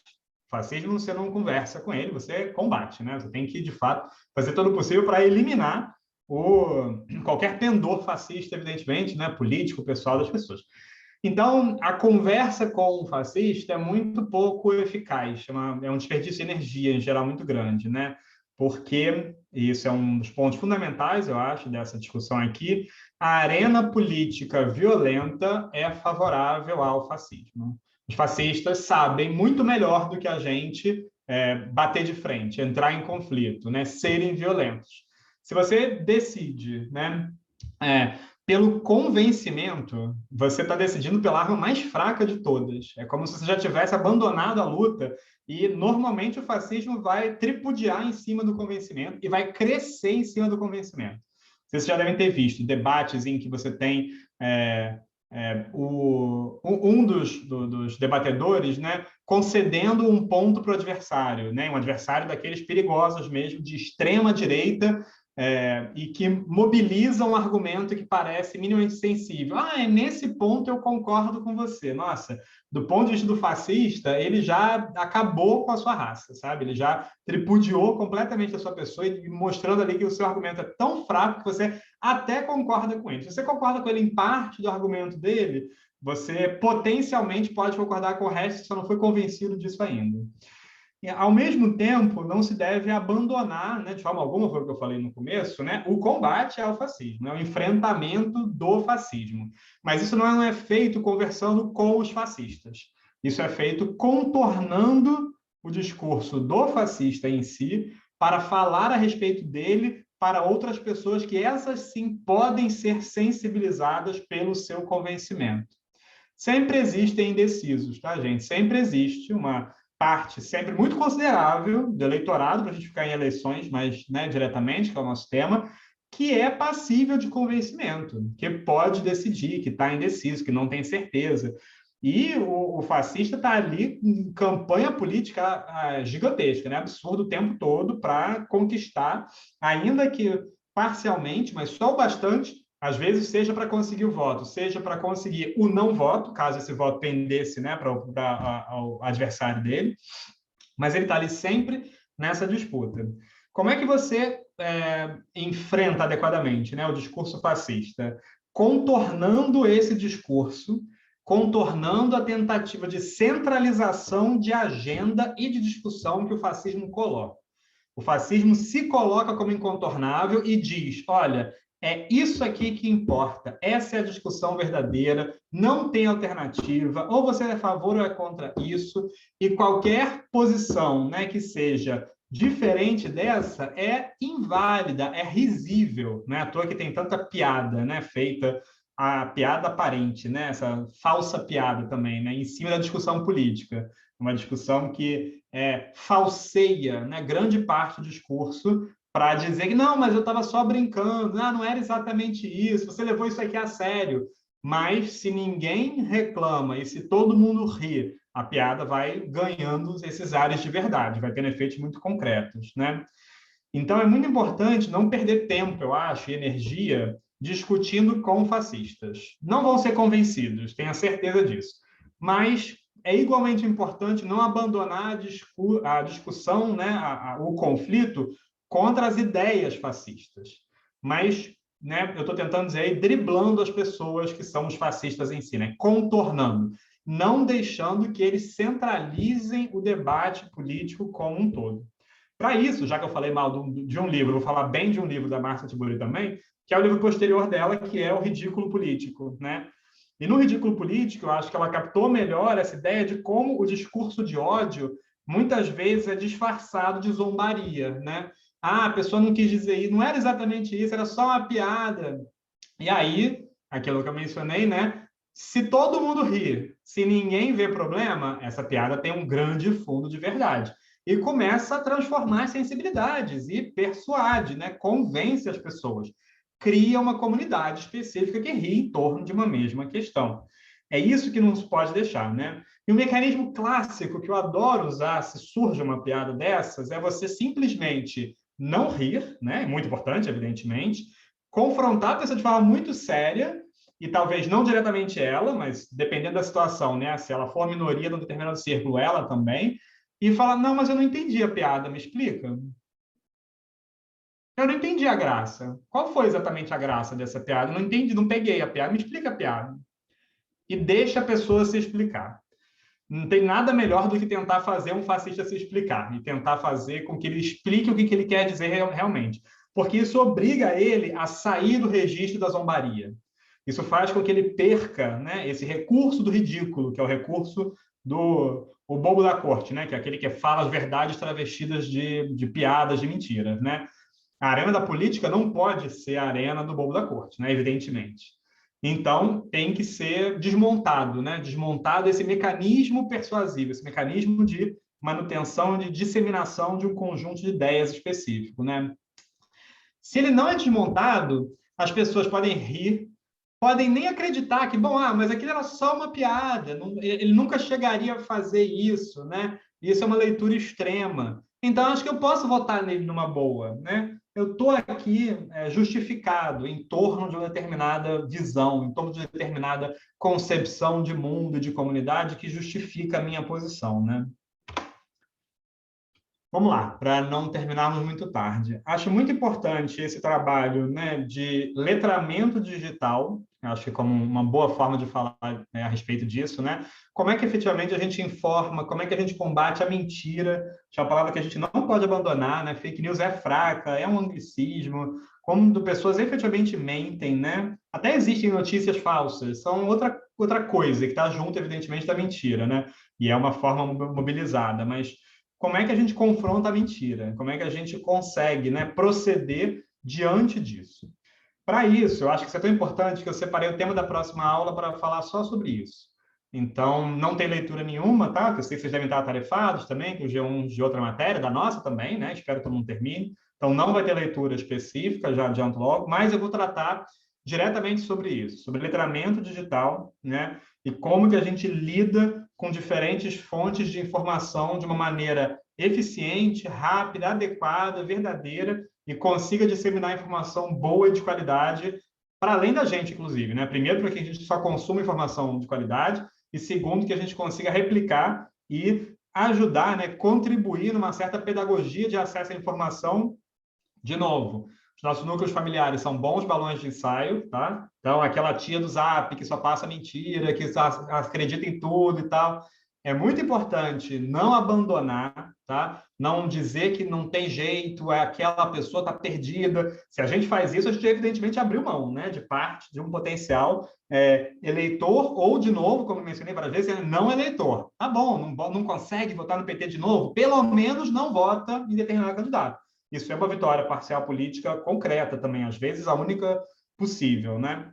Mas vai ficar para a próxima aula, que vai ser exclusivamente sobre isso. Eu queria só mencionar aqui, porque tem a ver com o que a gente estava falando já. Eu sempre volto para o papel da religião, porque é o meu tema principal de estudo, mas eu acho, honestamente, que foi um grande mobilizador nessa eleição específica, né? E tem tudo a ver com essa adesão política que se compromete, né? Compromete uma pessoa ao longo do tempo e, o que é muito importante, consegue comprometer um conjunto populacional para além do tempo da política, né? Então, acabou a eleição, as facções evidentes não estão mais, né, em disputa aberta e, em princípio, seriam só elas que estariam vinculadas, né, pelo seu pertencimento político. A religião é uma forma de estender esses laços e esses vínculos, como eu mencionei antes, né, quando você tem, em geral, uma figura que é um líder religioso que apoia um determinado candidato, né, ou uma determinada candidatura ou um determinado viés político, né? E um dos argumentos mais diretos na religião, né? Não sei se já ouviram isso, é o cristão vota em cristão, né? É a forma de você crescer o seu rebanho e que você está se mostrando de novo, né? Representado quando você elege um candidato que você... Então, de saída, é fundamental, né? Você tem que se colocar como um candidato de determinada religião. Então, mais uma vez, né? Quando o campo progressista abandona determinadas questões, e aí vai ser minha última crítica a determinadas posições marxistas da aula de hoje, tá?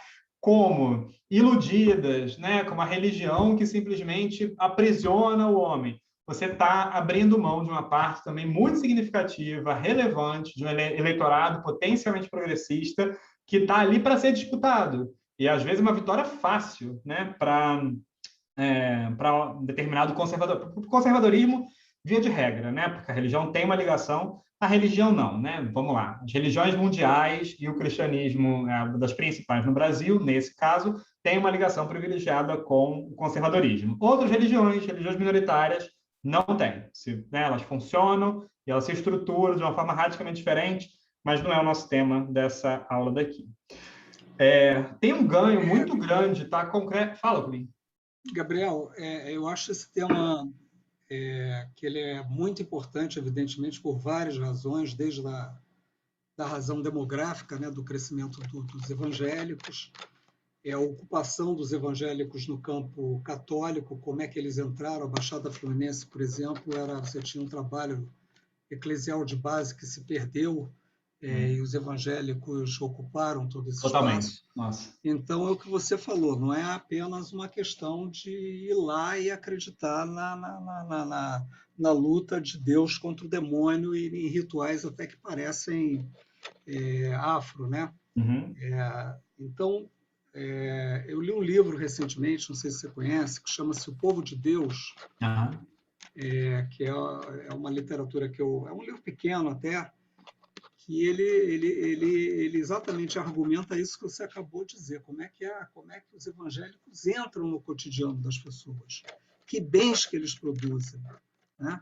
Quer dizer, então, se o filho é drogado, é a mãe que vai para a igreja, né?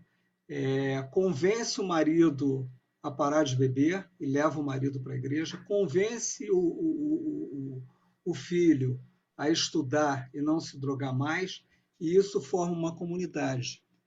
Isso forma uma cultura no sentido do estilo de música, no estilo de se vestir, e isso vai mixando com rock, não é uma coisa estática, né? Perfeito. Hoje você não vê, por exemplo, jovens evangélicas com cabelo até a cintura, né? Dificilmente você vê isso. Então, esse é um ponto que eu queria trazer, que essa questão do evangélico, ela traz uma onda grande demográfica, né? E ela assume um significado social que não é um significado apenas da alienação ou da manipulação das almas. Esse é um ponto. O segundo ponto que eu queria tocar é também uma recomendação aqui que eu faço. Eu li uma vez um artigo na Intercept de um jornalista que ele associou, né, a forma como os evangélicos tratam a questão da segurança e da violência com programas policiais da década de 70 e 80. Hoje você tem o Datena, mas você tinha o Jacinto Figueira, o Homem do Sapato Branco, enfim, você tem tem algumas pessoas que escreviam já sobre isso, né? Ele cita um cara que se chama Jaime Carlos Patias. Tem esse texto no PDF, eu vou passar em para vocês. Ele escreveu um artigo, um livro chamado O Telejornal Sensacionalista, a Violência e o Sagrado. Perfeito. Então, assim, como é que essas coisas, que é também uma coisa para a gente pensar, quando a gente faz um cruzamento de duas variáveis, nós estamos cruzando duas dimensões diferentes. Então, no qualitativo, isso também é importante, né? Então, o que tem a ver um discurso cristão, né, que é a verdade vos libertará, um discurso da militar, da arma contra o bandido, isso que você já relatou muito bem. Então, também fica como sugestão para a gente fazer esse exercício dessas combinações aí. Eu acho que a religião é fundamental, porque ela é uma interseção das redes sociais, do discurso midiático, da demografia. Então, acho muito legal isso. Ótimo. E aí eu acho que tem tudo a ver com isso, o fato de a gente considerar os líderes religiosos, né, como aqueles arrebatadores de votos, né, que a gente falou desde o começo dessa aula, e o fato do rebanho acompanhar o pastor, né, a lógica, né, pastoreira, digamos assim, né, da religião, do cristianismo e do neopentecostalismo mais diretamente, né, envolve não é exatamente, não vou dizer obediência cega, porque isso é uma forma muito pejorativa de se dizer que seria ressentida pelas próprias pessoas, mas envolve o acompanhamento, né, o acompanhamento do rebanho e a criação dessa comunidade, efetivamente, né, uma palavra que as pessoas reconhecem como sendo sua própria, uma comunidade religiosa específica que se mobiliza em torno de um determinado discurso, né? É muito importante conhecer esse discurso e saber o que leva a essa adesão, por um lado. O acompanhamento tem tudo a ver com aquilo que a gente viu no texto na semana passada, o fato de que, olha, não é que eu seja, né, não é que eu me confunda com o meu pastor, não é que eu me confunda com o candidato em que ele sugeriu que a gente votasse, mas eu acompanho, né? É um outro grau de participação, que, em geral, muitas vezes leva, sim, ao voto, mas que indica também alguma tomada de distância. Eu vou voltar a esse ponto que era muito importante. Mas, antes dele, um que é a respeito da opção pela obediência, né? A gente já viu nos movimentos mais conservadores, eu acho, né, do neopentecostalismo, você tem a justificação da obediência como uma decisão, como uma escolha, né? Um argumento, sem dúvida, minimamente rebuscado, né? Ah, olha, se eu sou livre para decidir, eu sou livre para decidir obedecer, eu sou livre para decidir acompanhar, eu sou livre para decidir não decidir. Isso é evidentemente verdade, né? De um ponto de vista abstrato, assim. E a gente não deve perder de vista também o quanto que isso pode ser um ganho concreto. Por um lado, né, para a construção dessa comunidade, para as pessoas que fazem essa opção. Por outro, como um ganho, aí sim, infraestrutural, né, de vida, de organização da pessoa, né? Quem tem tempo de pesquisar a respeito dos candidatos, saber a respeito de plataformas políticas, acompanhar, depois das eleições, né, o comportamento e a votação do candidato que você elegeu, evidentemente, né, de forma real no seu trabalho contínuo. Ninguém tem tempo para isso e, no fim das contas, a gente delega o poder, né, via representação, para isso mesmo, né, para que a gente não precise gastar uma quantidade absurda de tempo participando politicamente, senão não precisava de representante, né? Então, existe também um ganho aí, né? Não querer parar para pensar, né? Não querer precisar pensar é um ganho de tempo considerável para uma população que considera que mal tem tempo para si própria, que é explorada no trabalho, que tem um tempo de lazer, né, muito reduzido, que não dispõe, né, de uma capacidade de movimentação, de liberdade e de distribuição, disposição do seu próprio tempo, que outras camadas populacionais, da chamada classe média, os autônomos, dispõem.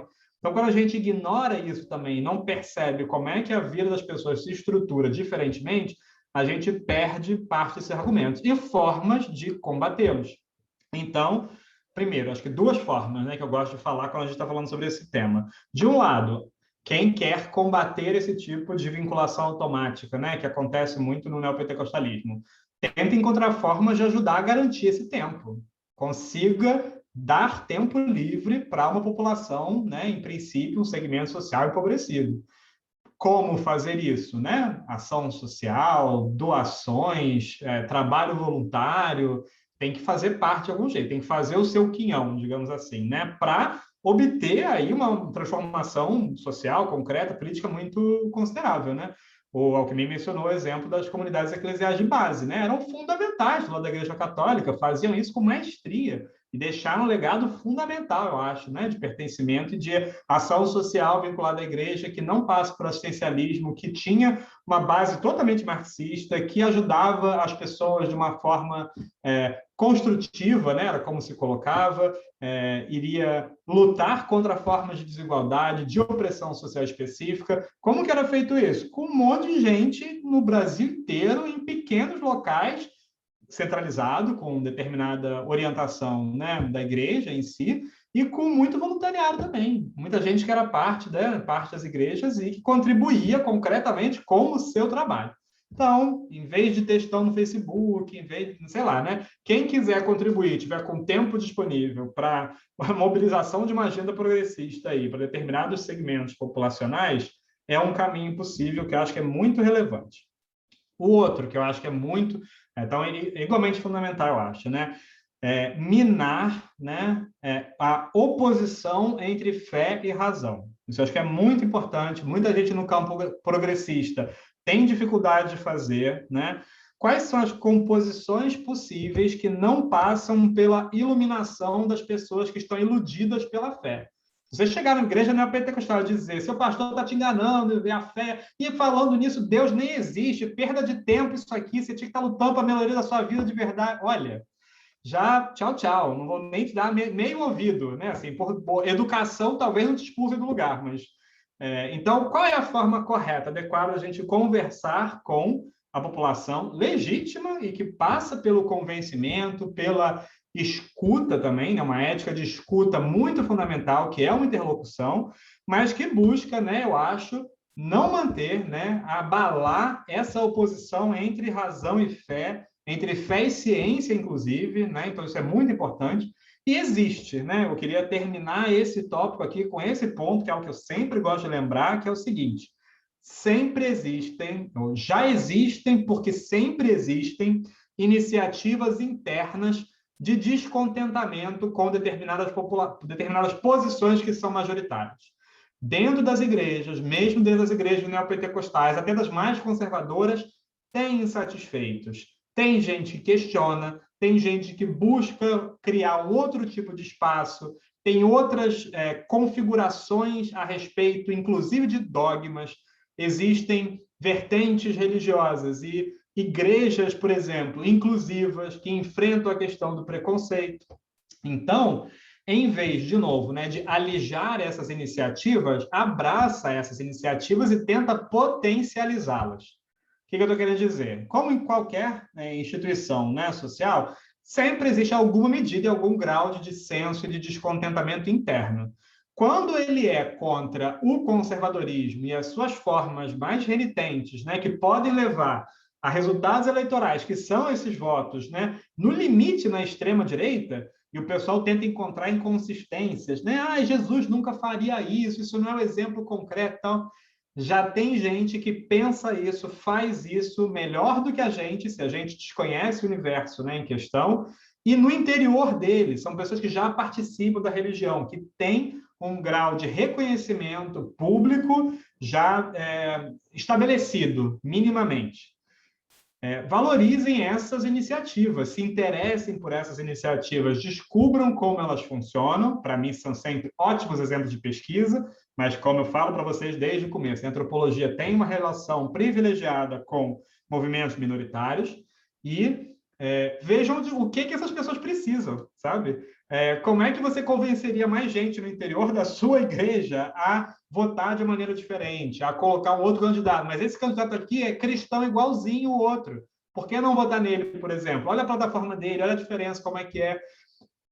Como é que você consegue, né, de um ponto de vista de quem está interessado em uma ação social, política específica, e do ponto de vista de quem quer pesquisar esses fenômenos, que é pré-requisito, eu acho, né, para a realização da primeira ação de forma positiva, cola nessas pessoas. Já existe, sempre existe, tá, gente? Um dissenso interno. É questão dele ser descoberto e potencializado, né? Essa é uma dica que eu acho que vale para além da religião também, mas que é evidente nesse caso aqui.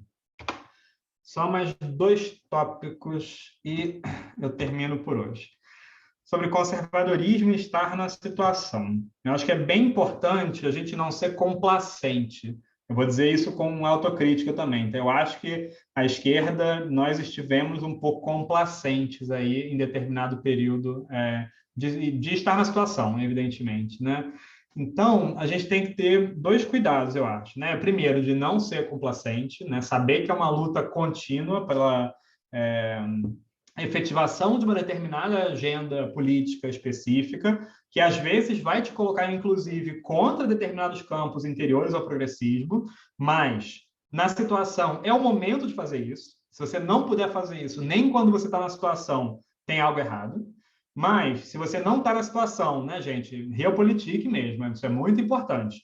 Não é o momento de brigar entre si, porque para isso basta a oposição, sabe? O dissenso interno tem o seu momento e tem o seu lugar também, né? Tem o seu fórum específico de acontecer. Mas, aí, por conta disso, né, justamente, eu acho, cuidado com a abertura de flancos quando você sai da realpolitik para o reacionarismo. O que eu estou querendo dizer com isso? Eu acho que vocês devem saber, devem conhecer exemplos, talvez, concretos. Sabe aquela pessoa que é tão de esquerda, mas tão de esquerda, que ela acaba servindo à extrema-direita? São exemplos um pouco caricatos, sabe? Mas existem. E são pessoas que poderiam ser, e tinham tudo para ser aliados em potencial, né? E acabam servindo ao Foram contrário. aí numa manifestação, né? Na recente, o PCO, né? Chamamos Acontece. de PCO, PSTU. Não? Chamamos também de mês. Eu gosto de ter uma lista. Não resistiu. Perfeito. MBL e PSO. Acontece, né? acontece muito. Mas se a gente tem uma visão estratégica de conjunto, se a gente está pensando efetivamente no resultado concreto, é a obtenção de uma vitória eleitoral, né? Isso tem que saber, isso tem que ser medido, né? Isso tem que ser levado em conta. E aí, de novo, né? A forma de convencimento desse ultra-militante de esquerda é totalmente diferente para que ele modere minimamente seu discurso, se agregue e consiga fazer parte de uma votação, do convencimento de um não votante, de alguém que seria um iludido, de alguém que seria um decepcionado. Todos eles são formas distintas, né, de convencimento. Eu acho que a influência digital tem muitas camadas diferentes. Talvez a gente vai conseguir falar um pouco melhor disso na próxima aula. Acho que vou deixar para a próxima aula, para não ficar demais aqui. Mas vou terminar com uma hipótese mesmo, que é a hipótese geral que eu tentei levantar por conta da minha leitura desse texto aqui. E aí, de novo, uma hipótese, isso teria que ser devidamente pesquisado, analisado empiricamente, testado para ver se ela procede ou não procede, né? Sentido ela faz, mas corresponder à realidade é outra coisa. A minha hipótese é que o tempo da política teria transbordado de algum jeito, especialmente nessa última eleição. Ou seja, se a gente imaginar que o tempo da política não é só o tempo da política e algo que ocorra, né, em pequenas cidades, no interior, rurais, mas ele existe dessa maneira distribuída, como eu tentei mencionar nessa aula, que existe também como os locais adequados da política, e que ele acabou avançando para muito além do período eleitoral, isso significou uma vitória para, nem o conservadorismo, vou dizer aqui, para um extremismo mesmo, para posições radicais, em geral, da extrema-direita, que conseguiram isso como uma vitória. O que era o tempo da política, né? Que é o que a gente aprendeu com o último texto. É um pacto coletivo para a gente delimitar bem quando que a gente pode entrar em conflito aberto, quando que a gente briga, quando que a gente se desentende. Acabou isso, vai cada um seguir sua vida. Vamos chorar suas derrotas, vamos engolir as mágoas, vamos prosseguir e depois, quando voltar o tempo da política seguinte, aí sim a gente volta a entrar em conflito aberto.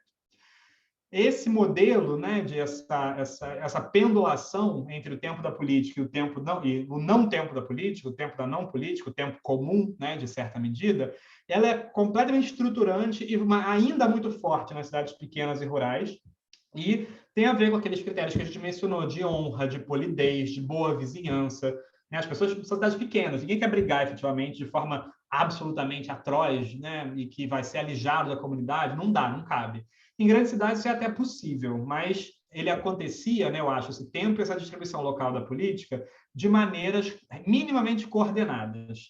Agora, com esse período eleitoral específico, e essa eleição de 2018, né, as relações conflitivas que demonstravam pertencimento faccional são mais constantes. A gente está quase que vivendo o tempo todo no tempo da política, o que é absolutamente insuportável. A gente sabe que a política e os representantes existem para que a gente não precise ficar o tempo todo dedicado para isso. Isso é diferente de fazer um trabalho de base político, tá, gente? Então, as ações são evidentemente políticas o tempo todo, nossa existência, mas não é isso que é o tempo da política, né? O tempo da política, como a gente viu, é o exemplo aberto, o faccionalismo extremo, o pertencimento contínuo, a cobrança de pertencimento, de exibição do seu voto, as bandeiras, né, que estão aí nas janelas quase que permanentemente. E as bandeiras têm a ver com a torcida também, eu não mencionei isso naquela parte do esporte, né? Bandeiras esportivas e bandeiras nacionais ou partidárias, e contínuas agora, né? Viraram decoração pública. Você bota no seu carro, você bota na sua janela, você toda hora está continuando a dizer que, olha, a briga não acabou, não. A briga é contínua e a gente está ganhando sempre, a gente está ganhando permanentemente aqui. Essa existência plena dos partidos reais, eu acho que passou a ocupar a maior parte do tempo, em vez da menor parte do tempo, na distribuição do calendário anual. E essa demonstração de força contínua, ela interessa, esse é o meu argumento principal, principalmente a ideologias mais autoritárias. Eu mencionei isso na aula em determinado momento, né? Quem é que está brigando o tempo todo e quem é que deseja estar com demonstrações de força absolutamente o tempo todo? São regimes autoritários. Eles se constroem assim, eles ganham assim, e eles, por definição, sabem fazer isso muito melhor do que a gente. Você já, não sei se ouviram essa expressão, né? De, não adianta muito você brigar com um porco na lama. Você vai se escorregar, cair, se sujar todo, e ele vai ficar feliz lá, numa boa. Você está no reino dele e você ali não tem como ganhar, né? Querer brigar nesses termos é perder de saída. Quando o tempo da política está transbordando dessa forma, então, eu acho que o que a gente pode fazer para combater isso, né? É conseguir delimitar melhor, de novo, o tempo da política. Qual é o tempo da política? É conseguir estabelecer relações apaziguadoras, compreensivas, que consigam ouvir o dissenso, participar, que consigam absorver adequadamente as insatisfações, né, legítimas que existem, que mobilizaram as pessoas, que vão continuar mobilizando. O autoritarismo quer deixar a oposição permanentemente acuada, né? E eu acho, vou lembrar de experiências pessoais, que, de novo, no momento em que a gente estava na situação, em que a gente estava mais acuado, eu lembro de fazer isso, pelo menos pessoalmente, tá? Respeitosamente, eu não entrava em conflito, não entrava em confronto, não discutia. Talvez a gente tenha feito isso por tempo demais e perdeu a boa dose. Eu acho que existe, claro, uma boa dose de como fazer isso, né? Como que a gente tem que recuperar isso agora para conseguir delimitar bem um tempo da política? E aí eu acho que é sintomático que nunca tenha se adiantado tanto a expectativa eleitoral, né? Essa foi a eleição que, literalmente, estava eleito. Bom, vamos agora pensar na reeleição e vamos começar a fazer campanha já pela reeleição. Por que isso também, né? Porque a plataforma vitoriosa é uma plataforma da destruição. É uma plataforma do confronto, da briga, da destruição, né? É isso que eles sabem fazer. Qual é um bom jeito, talvez, de a gente minar isso, né? É uma aposta, né? A gente percebe que é uma vertente política que não sabe construir, né? Que não sabe erguer coisas, que não sabe gerar coisas construtivas, produtivas. E a gente sabe fazer efetivamente isso. A gente sabe agregar, a gente sabe lidar com a diferença e a gente sabe colocar isso de lado na medida minimamente possível para uma plataforma nacional, para gerar algo construtivo, positivo para o país, para a nação como um todo, enquanto a vertente atual, né, se refastela na briga e na destruição. Não vamos dar palco. É importante isso, eu acho, sabe? Vamos centrar o discurso, efetivamente, no bom discurso, que eu acho que é, para a esquerda, na oposição, um momento de construção. Era isso que eu tinha falado. Desculpa, gente, que hoje eu me estendi mais do que eu queria. Espacinho mínimo aí para dúvidas, para a gente não avançar na aula seguinte de vocês.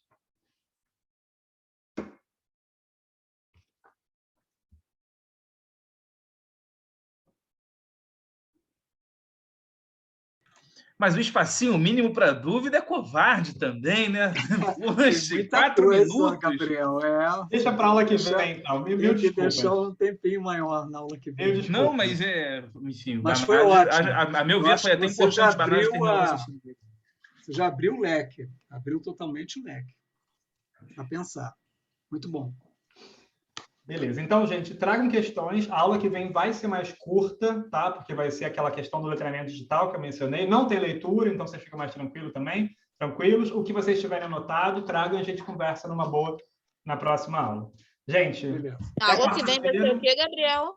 Vai ser aquela questão do letramento digital. Não tem leitura, então, prévia. E deixa um tempinho para questões relacionadas a essa aula também, que eu acho que fica com mais calma. Tudo bem? Tá bom. Valeu. Legal. Ótimo. Beleza, gente. Então, até quarta-feira. Tchau, tchau. Até, gente. A aula foi ótima, Gabriel. Obrigado. Nada. Conversamos um pouquinho, Gabriel. Sim. Tchau, pessoal. Ana Beatriz? Foi. Beleza. E aí, tudo bom? Então, amanhã estarei acordado. Tranquilo. Eu te passei, não passei o PDF? Passou a pauta, a pauta não. E o brainstorm, né? Isso, exatamente. E aí eu queria ver com você isso, que a Luciana me mandou aquela mensagem e perguntando especificamente. Ela tinha umas 3 dúvidas, e aí uma delas é aquela que eu te passei dos indicadores. Aí eu falei para ela, olha, para os indicadores é melhor conversar com o Alckmin, porque ele que é o especialista. Não, tranquilo. Então... eu reli o texto do Sarkozy esse fim de semana.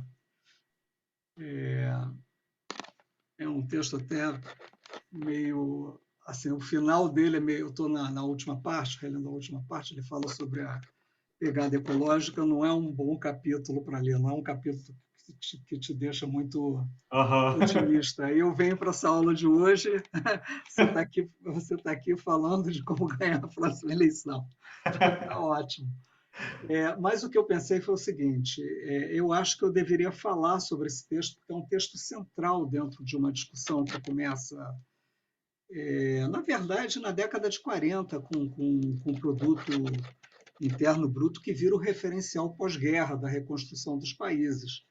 Aí, na década de 60, tem os indicadores sociais e tal, e aí vai chegar até os objetivos dos desenvolvimentos sustentáveis. Então, eu não vou, acho que eu falo em 20 minutos, meia hora, no máximo. Legal. Tentar fazer uma coisa bem sintética. Mas a questão dos indicadores, eu fiquei pensando nisso, o próprio texto do Sarkozy, não, do Sen, do Schlitz, eles colocam várias possibilidades. Na verdade, eles abrem uma discussão ali, né? Ou retomam uma discussão. Então, o que eu sinto falta ainda naquele... Claro, foi o primeiro brainstorm, eu acho que estão ideias centrais. Mas, assim, me veio novamente à cabeça o seguinte, o que a gente quer realmente com essa pesquisa? Sim, sim. Se a gente não responde isso, não tem roteiro de qualitativo e não tem indicador. Com certeza. Eu acho que uma coisa ali está mais clara, aquela parte central do bairro fraterno. Acho que aquilo ali gera roteiro, gera pergunta, tem que ver o conceito de fraternidade, bairro. Ali tem um caminho, né? O que eu pensei em fazer... Diga. O que eu pensei em fazer foi... Eu já dei uma reestruturada naqueles tópicos, eu já separei agora em assuntos, assim, tá mais eixos temáticos possíveis. Aí pensei em mostrar para eles hoje como tá. Ainda tá provisório mesmo, que vai mudando. Ótimo, brevemente. Isso. E aí, qual que foi a minha ideia? Que a gente vai ter reuniões semanais, né? Já tentar pegar cada reunião, vai ser um eixo específico, então a gente vai pegar uma reunião para falar só sobre transporte. Aí a gente fala tudo a respeito de transporte, a gente traz... Pois é, aí é que eu acho, por exemplo, transporte é um problema, deve ser, né? Uma pergunta que eu vejo é o tempo que eles usam isso está lá, inclusive no Sarkozy, lá, o tempo de deslocamento, né, para o trabalho. Mas, novamente, o objetivo, o que a gente vai fazer com isso? Isso, aí eu queria colocar a pergunta. Que foi uma questão que começou na primeira...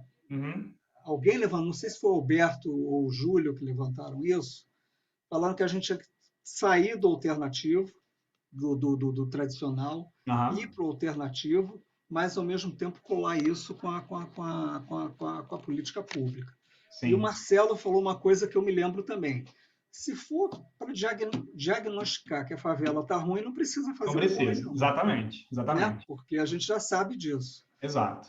Então, assim, não estou descartando a questão do transporte, não. Acho que essa questão do deslocamento é uma questão que pode dar um eixo. Mas a gente vai ter que amarrar esses temas mais urgentemente com o seu roteiro, né? E menos até do que eu vou ter mais tempo de pensar os indicadores e os questionários. Isso. Como que eu pensei em fazer? Trazia o eixo para eles, transporte, a gente tem alguns poucos temas lá, começa a detalhar um pouco mais e começa a fazer quase que de trás para frente, assim, olha, se vocês pudessem fazer qualquer ação social relacionada ao transporte nesse local, o que seria feito? E aí a gente viaja mesmo. Aí eu vou juntando essas ideias. Depois, mas antes disso, vou dar uma outra sugestão. Acho isso legal, objetiva, né? Mas, novamente, aquele eixo central, bairro fraterno. Aquilo ali conduz. Isso, esse é o eixo central. É o central. Exatamente. Então, se for discutir transporte, o que isso tem a ver com bairro fraterno? Exatamente. E qual é o conceito de bairro fraterno que a gente está usando? Perfeito. Aí eu acho que isso vai ser construído nessa discussão, porque eu acho que eles também e aí a gente fragmenta nos blocos. Exatamente. Que não podem também ser milhares de blocos, não. Deixa eu te mostrar como que está agora. Deixa eu só compartilhar aqui, só um segundo.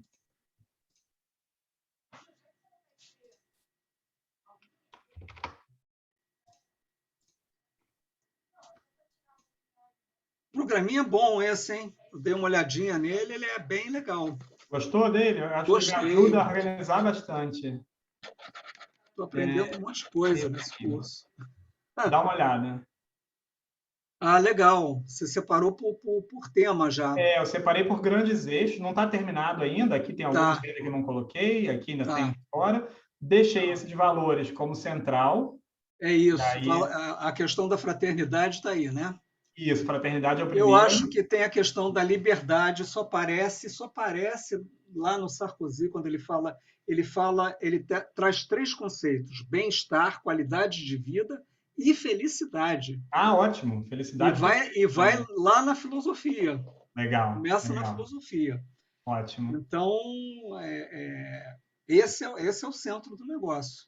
Isso. Aí você tem toda a razão. O esquema vou usar o exemplo do transporte que eu pensei aqui. A gente foca no transporte, né? Não vai ser hoje que eu vou preparar o material e tudo mais, mas vamos conversar sobre isso aqui, se tem que detalhar mais, o que surge no interior disso aqui. Falamos muito sobre transporte, o que pode ser, né, pensado com os valores, o que é um transporte fraterno, o que é uma ação fraterna que faça diferença no transporte das pessoas. Aí pode ser que a gente encontre ações, né? A gente encontre ações possíveis que sejam interessantes e a gente investiga isso. Aí isso vai, no fim das contas, gerar para mim o roteiro da qualitativa. É isso. A gente então vai começar por essa parte central, é isso? Isso. A gente discute hoje essa distribuição ampla, geral. Porque aí eu entro com a apresentação desse pano de fundo histórico dos temas dos indicadores sociais e qualidade de vida. Meio ambiente também, que é uma outra coisa que não está aí também. E a gente desdobra depois nos temas. Isso. Aí a gente tenta, Gabriel, depois estabelecer o tempo para isso, né? Quanto tempo a gente vai levar para estabelecer esses roteiros? Porque a gente não tem 2, 3 meses. Né? Pelo cronograma, eu pensei realmente quase até dezembro, para a gente fazer uma coisa bem devagarzinho. Eu acho que a gente tem que ser mais vagaroso no início. E aí, quando ele tiver, vamos fazer a primeira versão, circula para todo mundo, para ser criticado, o roteiro, e a realização mesmo a gente tinha pensado em janeiro. Aí, em janeiro, eu faço os grupos focais. Beleza. Eu tento fazer logo no início de janeiro, que aí já te dá tempo para usar o material possível dali para alguma alteração no roteiro da quantitativa. Tá. Maravilha. Então, fechou. Então, tá. Depois da reunião com o Eric, hoje de tarde, eu vejo o que ele produziu e aí eu proponho uma pauta lá no grupo. Tá bom, então. Tá legal. Tá bom? Então tá bom, Gabriel. Tá ótimo. Então até amanhã, ok? Até amanhã. Abraço.